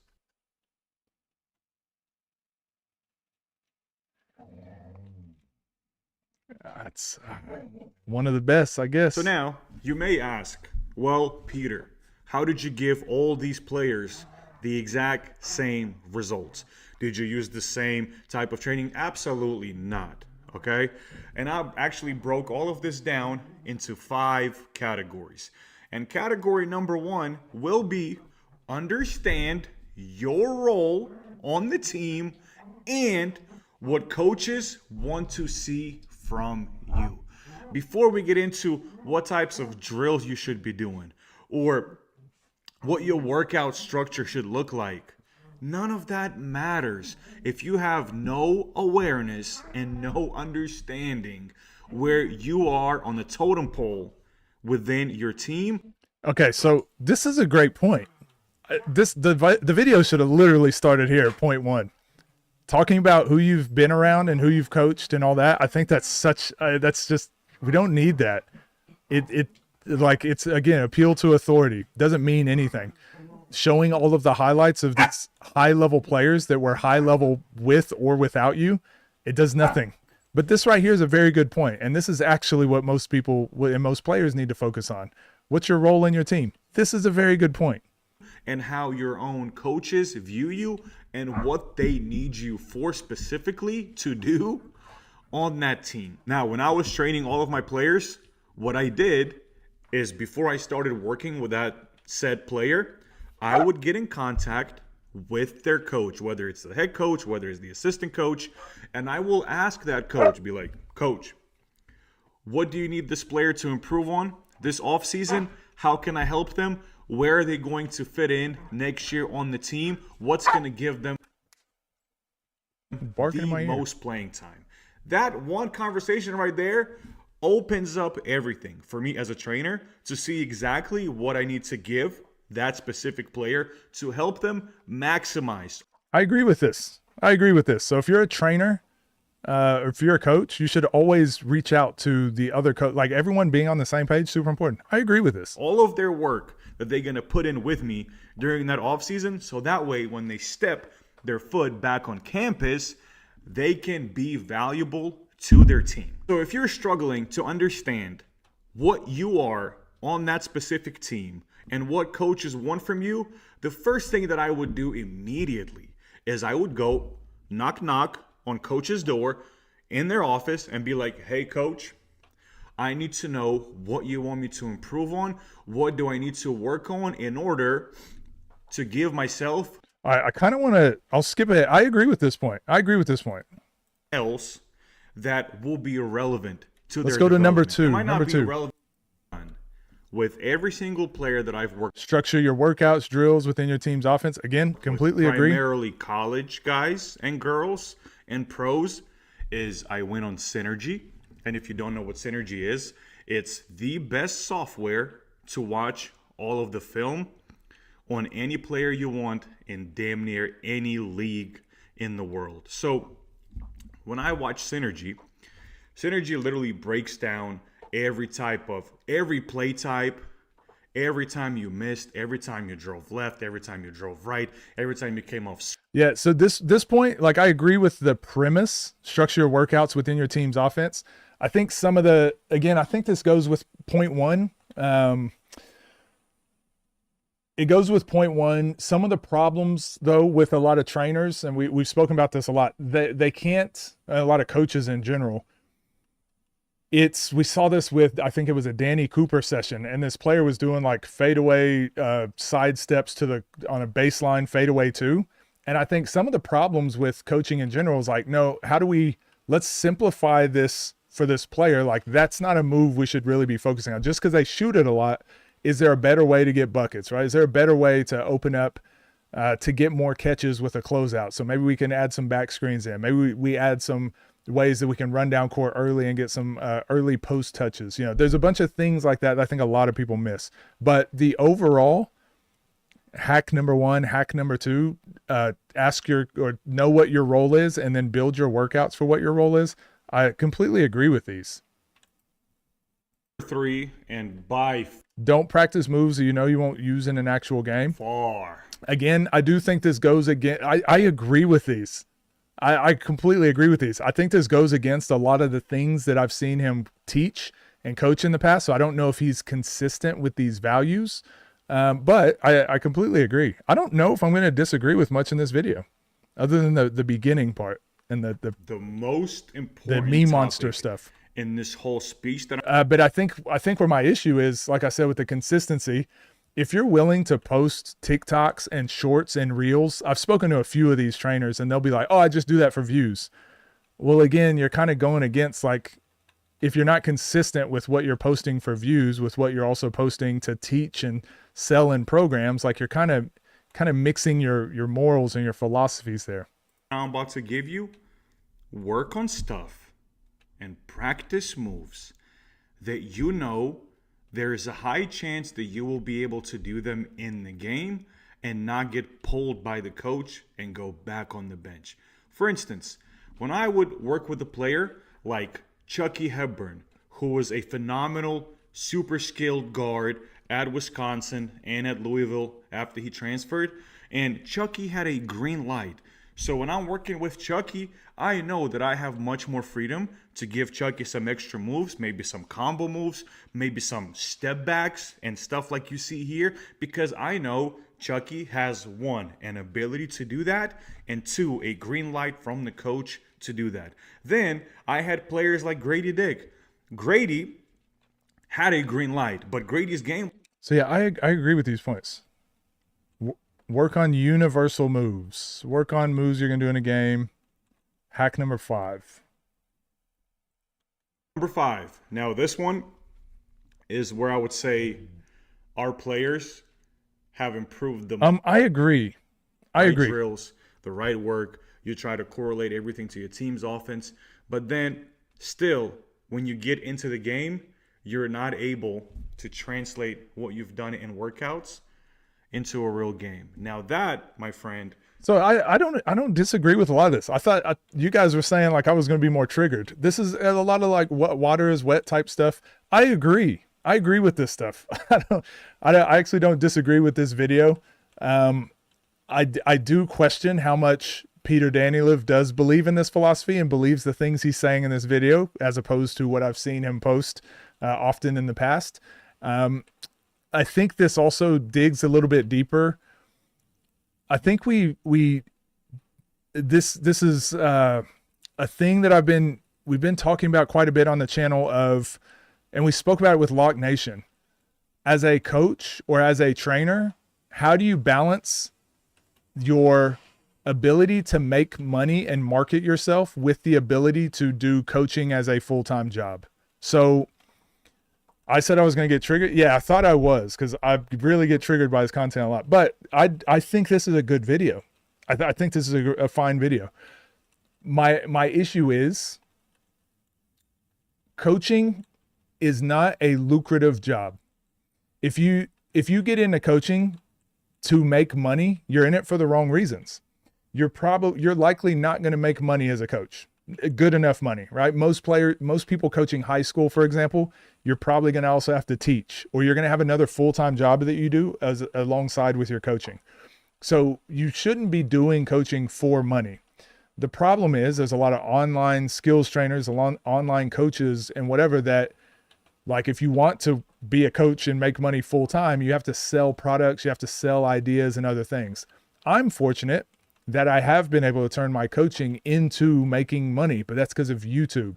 But I haven't crossed that line of, like what you guys were asking earlier, just react at the same time. And I can do breakdowns that people find valuable, right? I can talk about my experiences as a coach and as a player that people find valuable. So I don't have to sell a program. I don't have to sell a skill book. I don't have to sell things to make money. I get YouTube ad revenue. So I'm able to make money through YouTube. If I want to make more money though, I am going to have to start crossing some of those lines.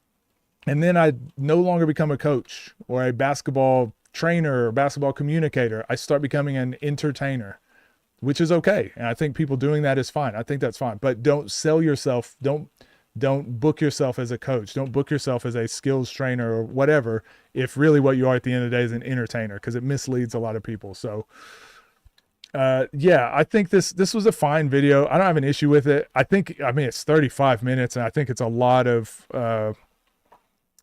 it could probably be, again, I make these types of videos, so I really appreciate when creators put the effort and the time in to do this. So I know how tough it is to sit in front of a camera and talk, and then you got to edit and then find all the clips and highlights. So I actually think this is very good.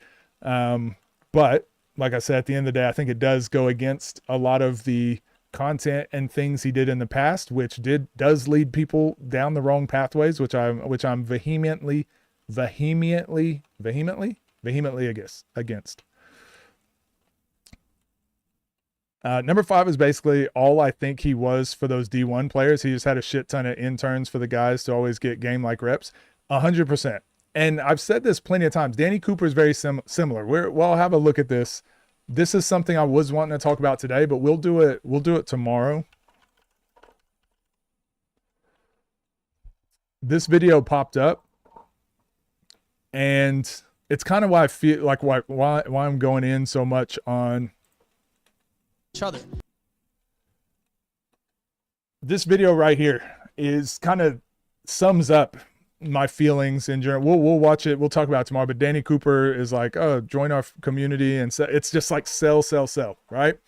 And I'm trying to think how I feel about this. I don't know how you guys feel about it.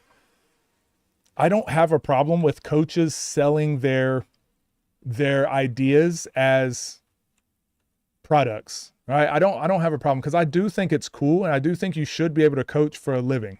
But I do think as you know, speaking with Lock Nation, I think there's at some point those ideas don't go together. Like being a coach and a mentor and giving and helping people grow. When you're looking at how do I make income from that, how do I extract income from that? You should go into it. How can I help? If I can also make money from that, good. If not, like I'm still helping. But I think a lot of these guys have it backwards. Like, how do I monetize this? How do I make money? Oh, I can make money by coaching. And I think that's what leads them down this path of like sell, rather than like, are you actually helping? Are you actually improving? Are you making people like better off or worse off? And that's the balance I think is very difficult for people to keep. Imagine coach disagreed with the last 2 points. No, I looked at all of them. I looked at all five points. They're all, I don't disagree. I'm now learning to be a coach, not in the US. Can you please give me one suggestion at what I should focus on? Being a mentor, developing players. Focus more on long-term development rather than instant success. If I had to bottle it up into something quick. But yeah, we join the Discord. We got a lot of people in there that talk about coaching and stuff like that.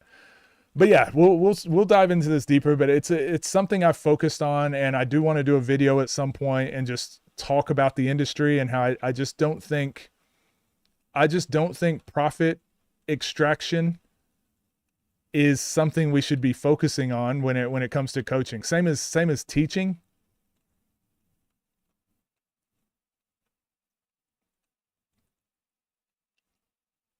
Yeah, same as like teaching. Like teachers obviously should get paid. They should get paid very well.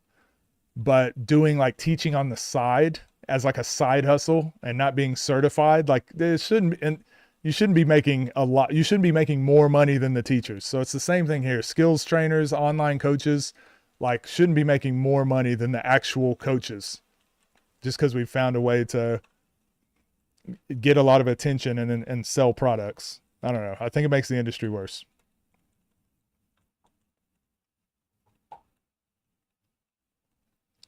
But obviously I don't mean that as like a blanket statement. That's why I think there has to be more discussion on it. And yeah, anyways, I don't have much else. I thought I was really going to get triggered by that video. I'm glad I watched it because now I'm not sitting there stewing over it for a day, being angry for no reason. All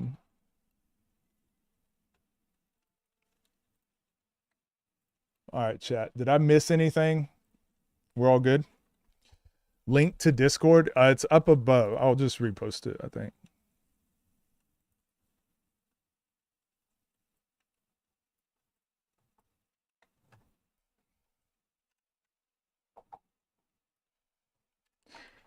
Am I going to react to the last T-Jazz bid? Maybe. I've been seeing them. And if I have spare time, I will. This week, I just don't have a lot of time. This week I got a lot of stuff going on. So just trying to get some work done so we can have some videos coming out throughout the week. But yeah, I don't have anything else, guys. I don't think. I'll see you tomorrow. And remember, I'm not streaming in the morning. I will be streaming in the afternoon. I've got like 3 or 4 more videos that need to get done. So I'll be streaming tomorrow afternoon. V versus K's on Hoop Dreams. Possibly. But yeah, streaming tomorrow afternoon. I'll put it in the Discord what time. Take care.